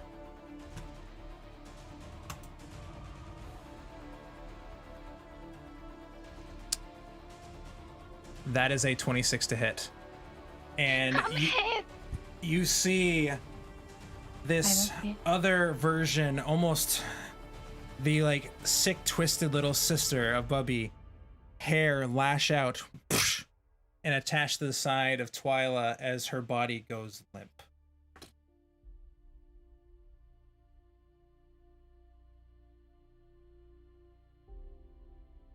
I guess I do nothing. Twyla, okay. you do nothing. I do nothing. Brings us to Bubbe. And there are no longer imps being produced.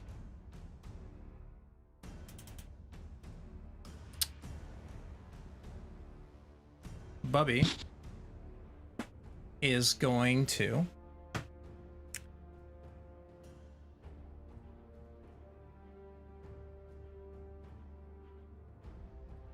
don't make her steal my face. Let me die in peace. She's got you grappled. Bubbe is going to... Yeah. She is going to look around, smile, take the back of her cloak, and bring it over her head.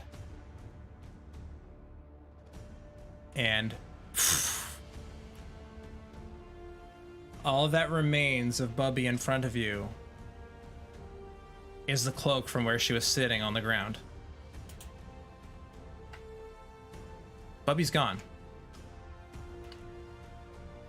Make an investigation check. Okay. When's my turn? Okay. Brings us to Morharon.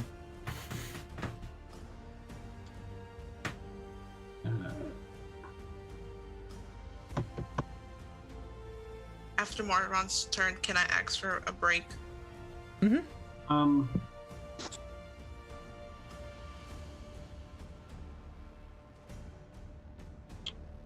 I am going to...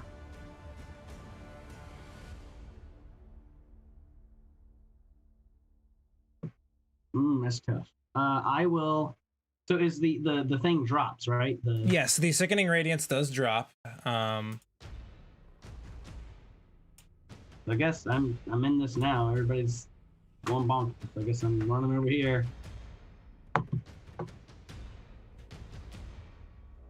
Okay. Kill her, Mari. Kill her. Nope. Ooh, natural like one. Not like that, no.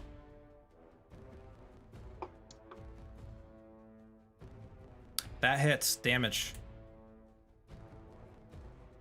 And just because I can. Woohoo! Wee. So it's an extra 1 on top of minus the 4, so 23 points of damage.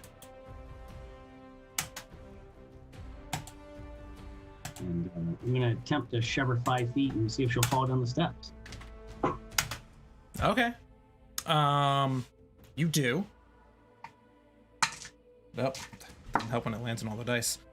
She does make a saving throw, so she'll take half damage of 3 bludgeoning damage. Oops, I don't know why she went that way. So she fell down the steps and she's like there-ish. We'll say. Actually, no, we'll say that she's on the same square, because I did say that she fell and then stood back up before, or jumped down and then stood back up before. So she's still there within range of you.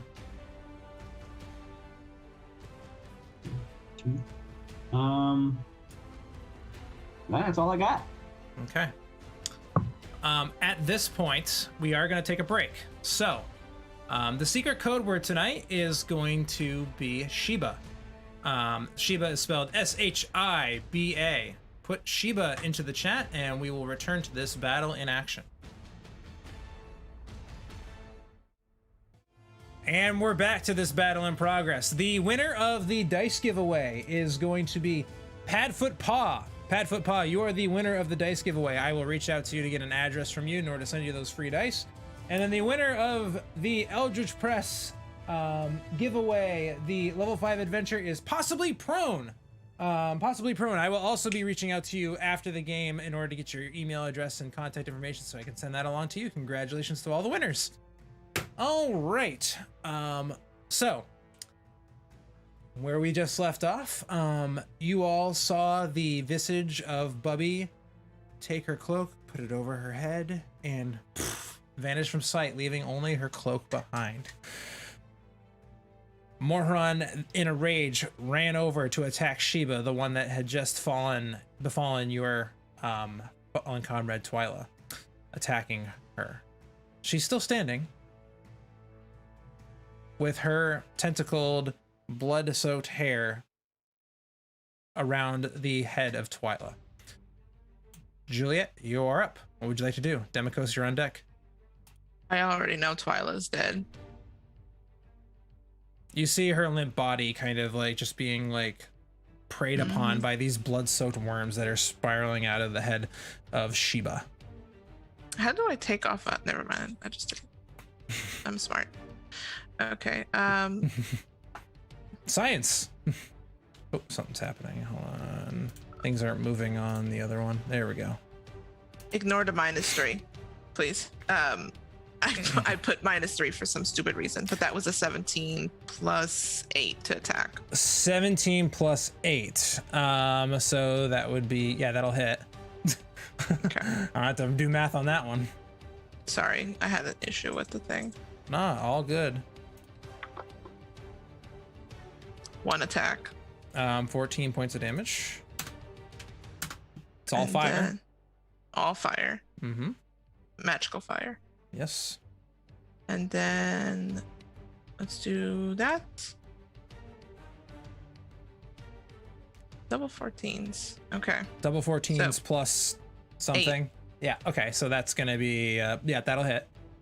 Okay. Thank you for subscribing on YouTube, Joe Sanchez. If you're watching. Damage roll.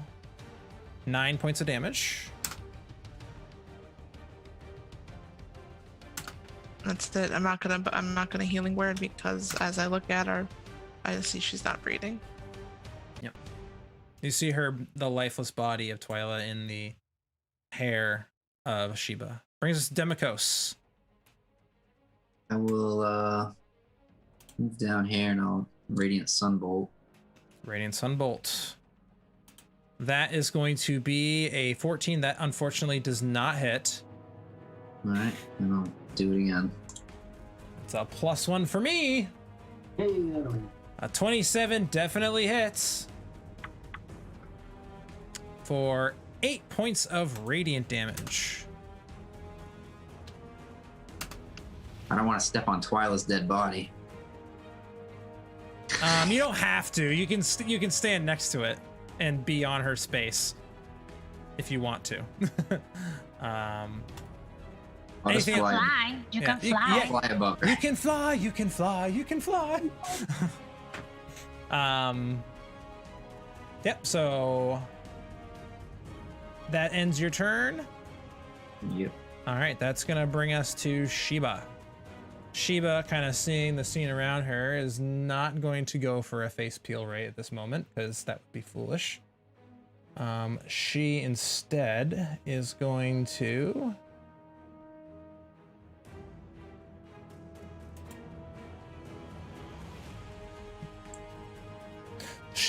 attempt to do a very similar motion that you saw Bubbe do, where she begins to swirl her hands around over her head in order to plant something. She is going to center it on the entire room. This is the Cloud Kill spell. So I need Constitution saving throws from everybody.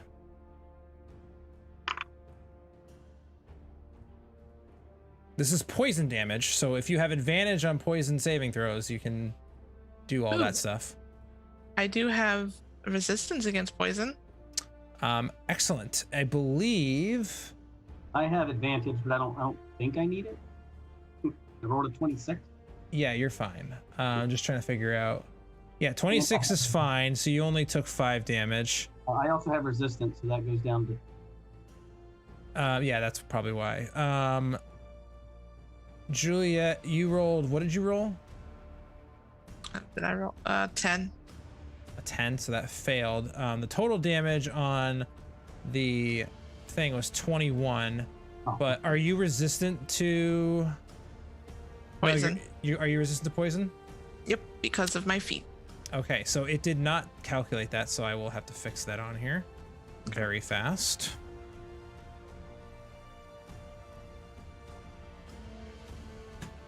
If Foundry will catch up with me. Get on my level. Get on my level, Foundry. Our friend is immune to poison damage, so she takes none. Twyla also takes 0 poison damage because she's Don't rub it in. Yeah, I know. So half of 20. Sorry, I just brain fart. So you only take 10 damage, so I will add back in on you 11. Thank you. And then 0. You took 5. Do you have resistance, Demikos?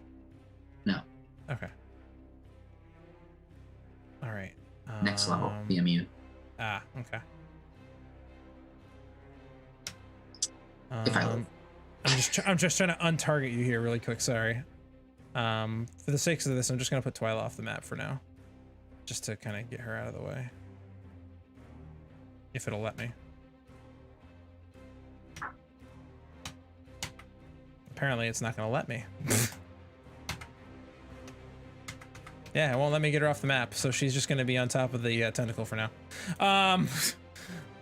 Good enough. All right, that is going to end her turn. That is going to bring us back up to the top of the initiative order with Morharon.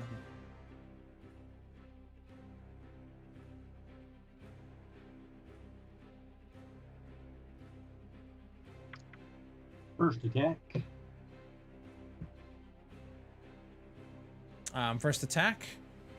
Just for the knowledge for you guys, on Cloud Kill, it does take an effect at you on your turn. So all the damage that happened is happening right now for the sakes of this. 23 to hit, definitely hits for damage. Let me just check what the psychic damage is on that. So it's 5, so it's gonna be 21 points of damage. Yes. Nice. That is a natural 20 for a critical hit. So there's that. And That's a lot. How much am I taking off? 11. So that is going to be 32 points of damage.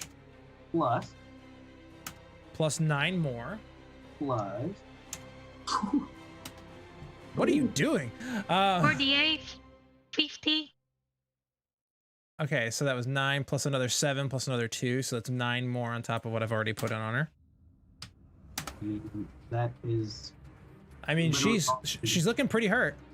I have no more superiorities after this. I have no more moves right now. That's all I can do to her. I spent it all. All right. Concentration checks. So this particular spell is not concentration. It does fade over time, though.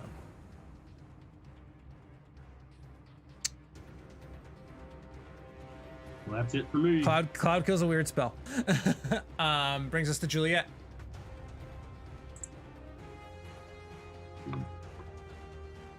Why did you not roll with advantage? Why are you like this?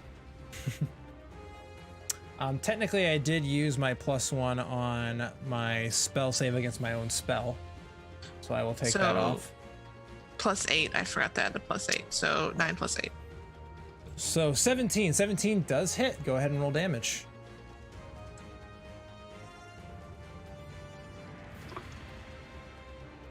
It's 1 hit. 15 damage. Okay, now let's give me advantage, please. Do the thing, Foundry. Hey, another subscriber. Awesome. Or not. You don't have to do the thing if you don't want 22 to hit does hit. Well, I want to see if I can get a crit. Yep. Nope. So that hits. Damage. Yep.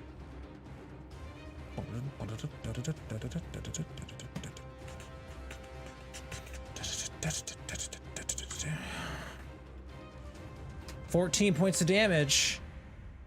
She looks like she is on the brink of death. You come in with your sword and you just start blindly hacking and slashing. Morharon bashing with his maul. All this stuff happening, but she is still hanging on by a thread. If there's anything I can do on a bonus action. I don't know, is there? I don't know. I'm checking to see just 1 second. Because goddamn, I'm gonna try. Fighter. Branding smite. Oh wait, never mind. I can't do that. I have no more spells.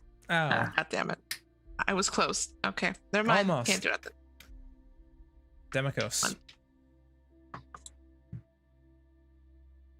Oh yeah. That hits. How do you want to do this? Uppercut to the chin, knocking her into the wall. Yeah. And then, sensing that she's out, I just keep punching and punching until her face is just cracking and crushed into nothing. And you do that. You continue to punch, just blindly. And the two of you next to him, it's up to you, but in this blind rage that he's continuing to manifest in, he's just continuing to beat up on what is now just the bloody pulp of a corpse of this evil demonic hag that fell, one of your friends. He continues to just hack and punch and just doesn't stop, and he's just continuing to go. I let him go. I don't stop. I don't stop him, but I do chug a healing thing. Okay. I get Did Twyla. you say you jump in and start doing it too? Healing potion. That's all I'm doing. For those of you not blindly raging out, I would like Investigation roll? I would like first a perception check. Okay. Okay. I see nothing. I'm holding Twyla. Yeah. Don't worry. We're gonna get you back. We're gonna get you back. I promise we're gonna get you back. I'm saying this while I'm crying.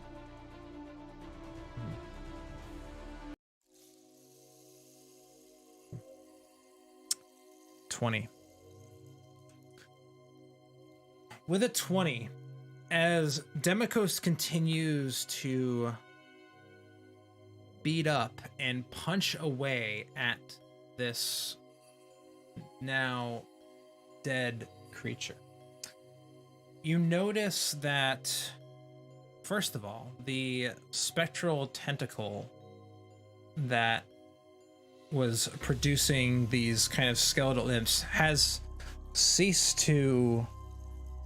It's still moving, but it's no longer spouting out these imps. On top of that, you begin to see a very familiar looking phenomenon.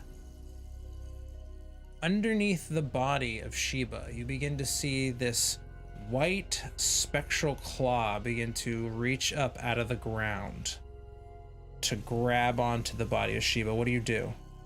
Morharon's the only one that can act in this moment at this time. It's trying to grab who? It's trying to grab... Oh, you can't even see your face. It is trying to grab Sheba and pull itself down. Very similar to the phenomenon that you noticed when Juliet had fallen. I will try to hit the spectral hand away. Okay. Go ahead and give me an attack roll.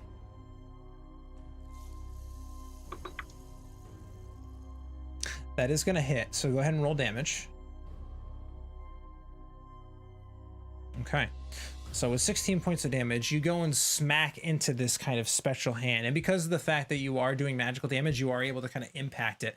You see the hand kind of flinch for a second, tensing up.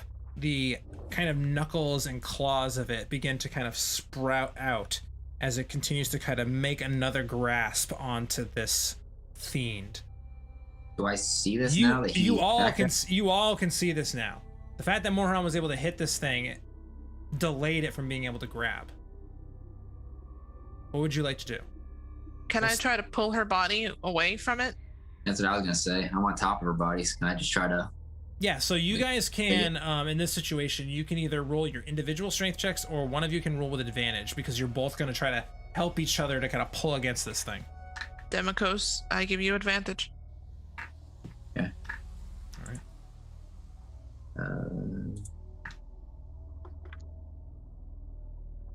19. Okay. You are able to latch on, the both of you grabbing one of you grabbing onto, I don't know, whatever you want to grab onto, her leg and her arm or whatever it is, and you begin to pull and tug this spectral hand grasping around this corpse of this witch demon until eventually you, Demikos, you find like another foot to kind of get your bearings on, and then Morharon, you actually grab onto the shoulder of Demikos, and you both, all three of you, pull this body away from this spectral hand as the spectral hand just loses its grip, and before it fades away. I don't think so, Shakas. Could we investigate her pick body her up and get her the heck out of here? Yeah, are there any windows in this room? There is not in this room. Can I? Actually, no, there is a window in this room. My bad. There is a window because during your visions, you guys all, the two of you, well, Morharon, your vision took you through the window of this particular chamber into this space. Right. Well, I'm gonna just pick her up and fly out. Okay. As he does that, I'm going to look around for a minute. I want to see if there's anything in here that could help Twyla do something. You look around. The only thing that you see, I don't even need an investigation check. Even with your passive investigation, whatever you roll, the only thing that you see currently is writhing and kind of twitching in the middle of this room is this soul tentacle just kind of floating there in space. I scoop up Twyla and start running down the steps. Well, Demikos already... Or which thing did you pick up, Demikos? I picked up Sheba. Okay. That's what he was he trying to grab her? Yes. Yeah. Yeah, I took her so Shakas couldn't get the body. Okay. All right. So you grab Sheba and you fly out. You pick up Twyla and you begin making your way downstairs. Do you stop for anything on your way down? No. Okay, so you just beeline right down there. You run. There's like 16 flame skulls chasing. I'm just kidding. But you just beeline it right down, and you meet. And then Juliet, is there anything that you're doing? I'm quickly looking around if there's anything that I can grab that's important. Okay. Give me a perception check. Mm-hmm. I'll say with that disadvantage because you're kind of rushing out of here. It's fine. Okay. 13. You, generally speaking, let me just double check here on a couple of the rooms in this particular place. You, as you begin to make your way down the stairs, the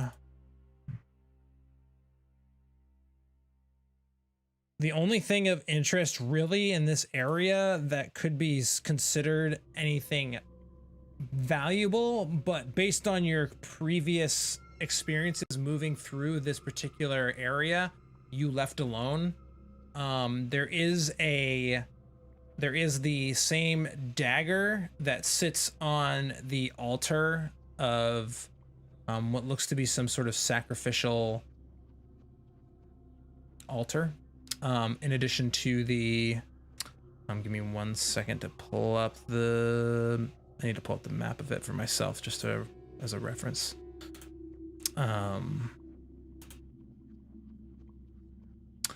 I will take in addition to the skull and the candles that are here, and again, the blood from this dagger is dripping down these stairs. That's the only thing that could be valuable in this place.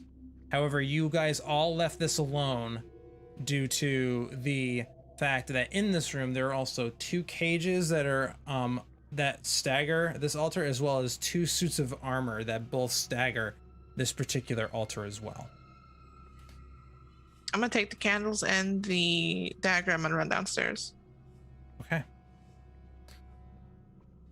Okay. You take the dagger. As soon as you take this dagger, the suits of armor on either side twitch. I start running the second I see it start to twitch. Like, fuck this shit, I'm out. Okay. Just give me an initiative roll. God damn it. You don't. I'm not saying roll initiative. I'm just saying give me an initiative roll to give me an idea of what happens. Sure. Yeah. Did I roll? Just roll a dex check. Thank you. It's not showing up right. So 16. Yeah, you're able to, before these things even notice that you're there, like they twitch and you just beeline it past them. They are not able to keep up with you. And the fact that this dagger actually leaves the space of this particular room, as soon as you kind of reach the stairs moving down, you hear kind of behind you the sounds of these spectral beings that just kind of go. Yep. And they're gone. Or you think they're gone. You stop hearing noises behind you, but you keep beelining it down the stairs. You all make it outside of this giant spire. Let's go. Let's go. Let's go. Okay. So you guys are all booking it? I run downstairs screaming at Demikos and Mori. I did a thing. Let's get out of here. Well, I'm flying. Of course you did. I'm not with them. I flew out the window. Yeah. Well, I mean, I assume that you would eventually meet with all of them at some point. You're not just going to fly off into the distance with Sheba by yourself. And I was going to fly off for like a few turns. Yeah, no, I understand that. I meant like you eventually want to meet up with each other is what I'm saying. Yeah. Yeah. They can find me by the smoke of Sheba's body burning. Yeah, exactly. So you guys eventually do, you feel that you're not being pursued.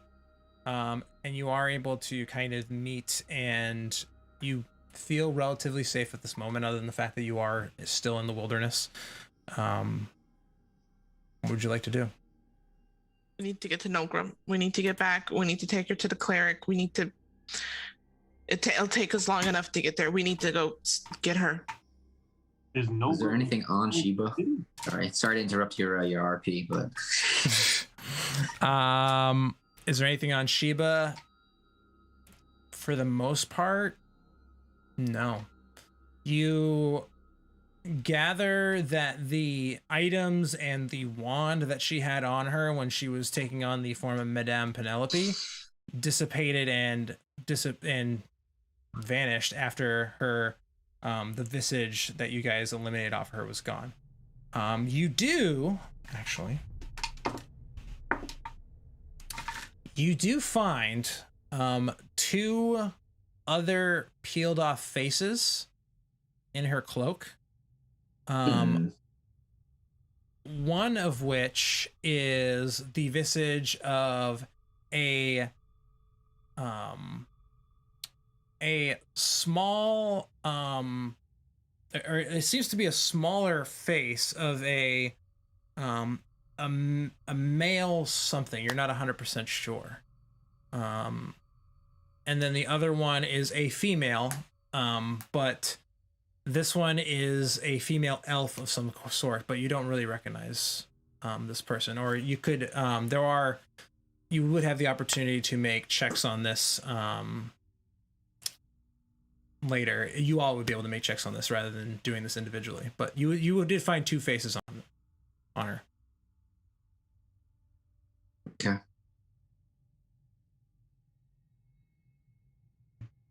I took a dagger. That was up in the room? Yes. Now, we got to get her somewhere quick. Where's the closest big city from here? It's clearly so-and-so. To the so-and-so direction. The so-and-so direction. Yeah, so as far as the closest thing to you guys, I'll bring you guys over the map so you can see it. If you guys are way up here in the corner, I'll bring the stream over too, because hey, why not? That'd be cool for them to see this, right? Oh, if it actually brings them over, that would be great. Nope, wrong map. I activated it. Activate. There we go. Now everyone can see. So you all are way up here to the north. The closest anything to you guys would be the Spire Citadel. Go ahead. None of you really know too much about this area, except for maybe Morharon. You might have some experience. So I would like you all to give me history checks, but Morharon, you can do so with advantage. Okay, Demikos with a 13. Morharon rolled a disadvantage for some reason. So try that again. How to hit control click? You have to alt click. This is for advantage. Alt A. Control is for bad. So 20. Morharon, you do know that there are a couple of clerics that do practice out of the Spire, specifically dealing with healing magics for a number of the troops that are stationed here as they defend this particular strategic location from monsters from beyond the mountains here. So that would be, if you were to find a cleric, this would be the closest place that you should go, or you would be able to go to. I know we have friends further south, but I don't think this is necessarily an in need of friend type situation. I think we're quite desperate. So then let's go. Let's go to the Spire. Okay. What time of day is it? I mean, I would say I don't even want to rest at the moment. I want to just book it as far as we can before we have to. Yeah, Same. No, it is about, I want to say late afternoon. So you guys are kind of at the tail end of the day here. So you are going to have to book it if you're going to be able to get this done. So yeah, so that's basically it. So you begin to make your way east towards the Spire Citadel. So being as it may, there are no direct roads there, so this is going to be traveling through normal rough-ish terrain to get there. If you are rushing there, which it sounds like you want to, you would be able to get there within a day. You would be able to travel the 2 hexes to rush. However, you will take a level of exhaustion on the way doing so, and during your travel checks you would have disadvantage. I myself am willing to take a chance if everyone else is. I am too. Yeah. Okay. So, for this piece of travel, I do need checks from all 3 of you. What is it that you would like to do? I assume Demikos is driving the horses. So for that, Demikos, go ahead and give me an animal handling check. Morharon and Juliet, what are you doing? Do keep in mind that anything that is technically in Twyla's inventory is to your disposal, so if you wanted to borrow the broom or anything else, you have that opportunity at this time until hopefully she takes it back. I'm going to try and keep an eye on the best path we can take, the path of least resistance as we're going through. Okay. I'm going to shape into a wolf and I'm going to just scout ahead. Okay. You both are making perception checks. So in this particular stance, it's going to be different DCs. Where Morharon requested first, I will let you roll your disadvantage perception check. Can I ask for survival? That's what I thought I was going for. That's all right. I'll do. Oh, okay. No, if you're going for survival, I'll take perception. Okay, one of you picks survival. Maury, go ahead. Yeah, that's what I was shooting for, trying to keep on the path. Yeah. Okay. Disadvantage, right? Yep. So 16. Yeah, that is a success. And then Juliet, your perception check as a wolf. which you technically, I believe, have advantage on because you have advantage for things for sniffing. Yep. So you could technically roll it straight, which I don't know what it. Oh. You already did roll it. So 20. Either way, all three of those rolls that you rolled were fine. You are able to kind of avoid any particular kind of bad things that are happening. You are able to kind of maneuver your way. You do see tracks of that are relatively large looking footprints. As you're kind of traveling through, you did.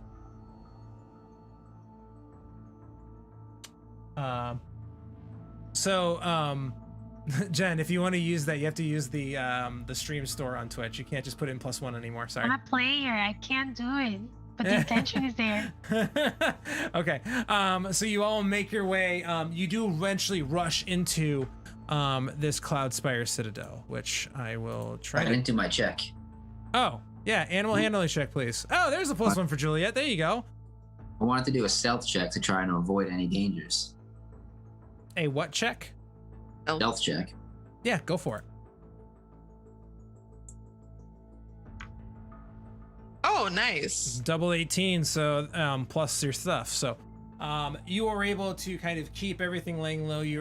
Actually, I don't think you have the horses with you, so you can't really drive the horses anyway. So you are able to kind of sneak everything. You left them in Pinewall, I believe, or somewhere along the way, specifically because you knew it was going to be dangerous. You make your way. You're able to kind of stay sneaky and keep yourself hidden. Like I said, you do see these rather large footprints at one point. They do look humanoid-ish. Like they have 5 toes. They look like they're bipedal. They appear to be like a person's foot, but they're just really, really big. And there's a few of them. But either way, you are able to get to the Cloud Spire Citadel. Here there are a few different clerics of varying skills and abilities, but you are able to find, for the sakes of this, you approach the Cloud Spire Citadel, broken, beaten, battered, worse for wear. I would say that during the course of this, you do get a short rest as a result of, actually, you're rushing in to get her. Nah, that doesn't work, actually. Hungry. I'm trying. You're hungry. It doesn't affect your exhaustion levels anyway, so you make your way here. This Citadel is not too dissimilar to things that you have seen in popular culture when it comes to a nice barricade at the edge of a mountainside.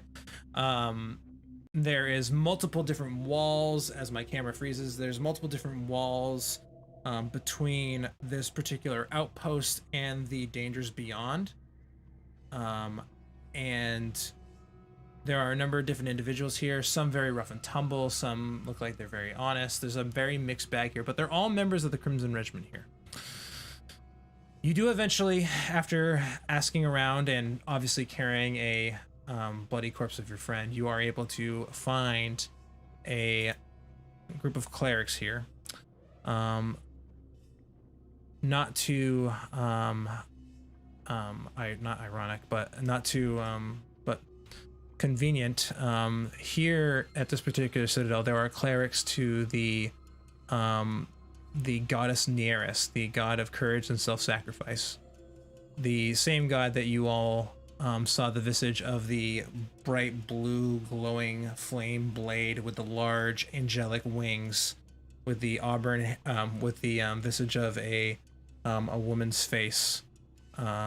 Very strong, powerful, but fair.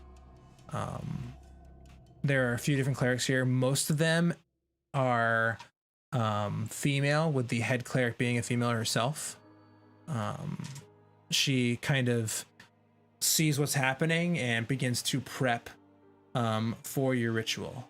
The fact that it takes this long, there are a few different options here. We have the option of, I believe, because it's within a day, I'll say it's within 24 hours. That might change some of our options here. So let me just double check what we have at our disposal. We have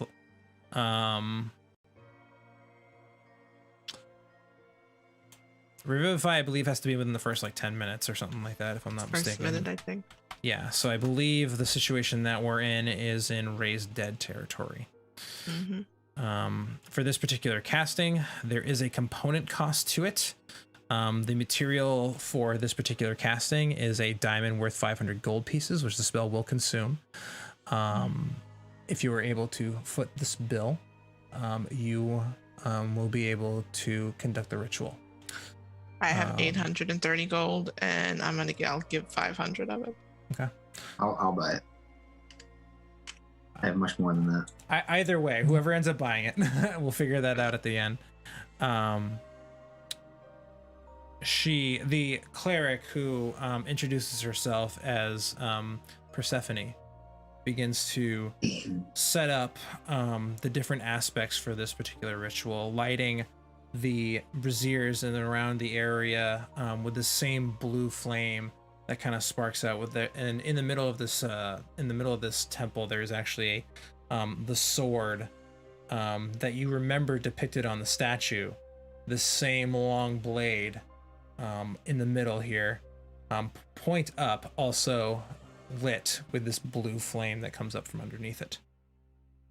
She sets everything up and takes the diamond, places it in the middle of Twyla's chest, and begins her incantation, her focus on this raise dead ritual. At this time, we're using very similar rules that we talked about that are critical role rules. So you are able to give an offering. The DC for this starts at 10. It is a straight roll for Twyla for when this happens. You can give a offering, whether it be some sort of, and it has to be tied to some ability check that you do. Depending on the offering and depending on the roll, if you succeed in your roll, you subtract 2 from the DC. If you fail, you add 1. So. What do you sacrifice? Well, I say sacrifice, offering. That sacrifice sounds weird. Not a blood sacrifice. An offering, some sort of thing to kind of help with the components of this ritual.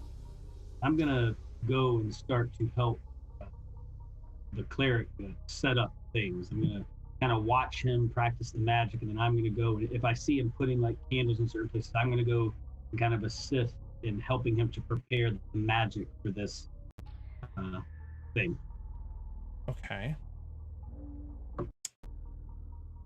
What specifically are you looking to accomplish here? Or is it an Arcana check or is it a religion check? It sounds a little bit similar to both, so I will let you do an Arcana check. So I do need an Arcana check. This is going to be at disadvantage because you do have a level of exhaustion. You got it.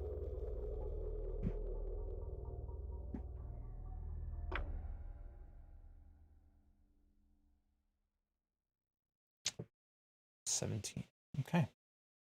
Your offering is given. And you feel fairly good and confident about the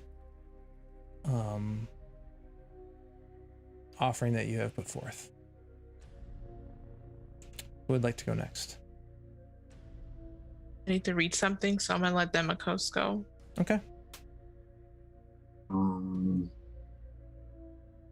Is there anything heavy that needs to be carried in there? Well, like really heavy. I mean, you can kind of help set up too. I mean, this is going to be kind of in the same vein where if you want to take some of the heavier things. So the DC would probably go up in this scenario unless you can find something else. There are other things I think that you could try.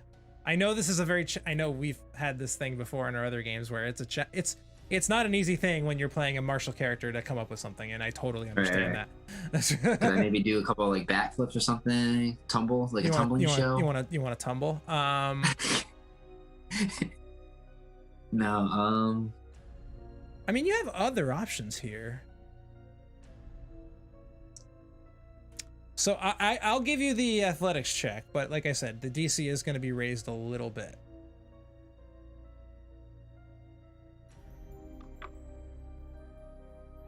Yeah. 10.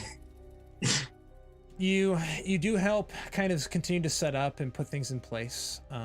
Your offering is taken. Juliet. So I want to walk over to Twyla while this is all going on. And I normally wear a little ring. That is in the shape of a wolf. And I'm going to try to persuade her soul to come back. Okay. Since I am at hunger 1, because I rolled a 20, I already get disadvantage on ability checks, but I get advantage on charisma checks, so therefore I would have a straight roll. This, I would say, is a persuasion check. So go ahead and give me your persuasion check with your +1. And I'm going to take the ring off, and I'm going to put it on her finger. And I'm going to talk to her. And I'm going to tell her to come back. We need you. You can't leave me alone with Demokos. I'm going to kill him. And you can't leave Mori alone. You kind of are the glue that keeps us together. I love you, Twyla. Come back. And here goes nothing.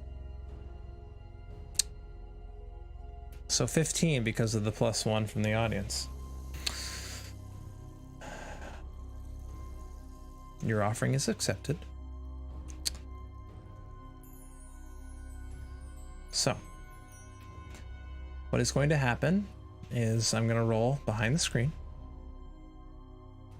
And we'll determine whether or not we're successful. The Persephone takes, with all of your offerings given, raises the diamond up using the force of will and the blessings from Nereus upon her.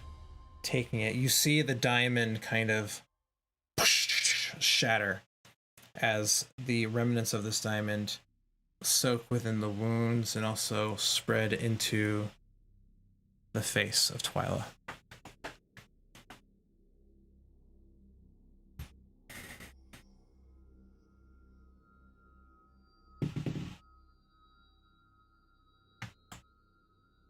Gonna take a picture of this.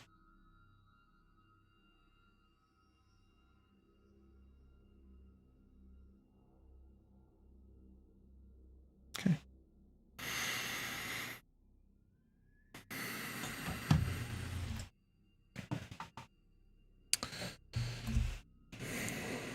The diamonds spread and absorb into Twyla's body.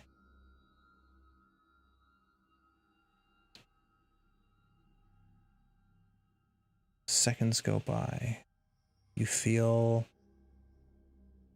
the cool breeze kind of flow through this open temple,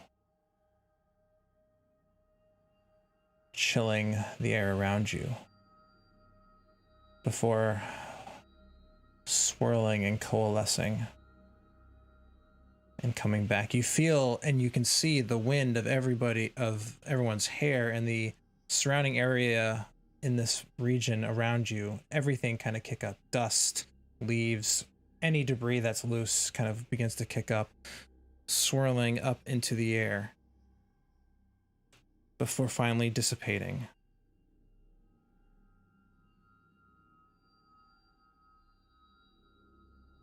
Twyla, you wake up. And that's where we're going to leave it tonight. So, thank you for watching, everybody. I hope you all had a fun time. We are going to, we're kind of at the end of an arc here. So we are going to come and circle back to this, but in the next few weeks, we are going to have some other different content on the channel. But we have to do a little bit of digging and thinking about the ramifications of what just happened tonight. And so maybe we continue the story at that point, or maybe we don't. We'll let you know here in the future, or we might have a one shot. So we'll see. I hope you all enjoyed yourselves. I hope you all enjoyed this game. The winners, again, are Pat Footpaw for the dice giveaway and possibly Prone for the Eldritch Press giveaway. So I will reach out to you here at the end of the stream. Again, take care of each other. I hope this was fun. I hope you enjoyed yourself, and we'll see you all next week. Happy gaming. Bye-bye. Bye.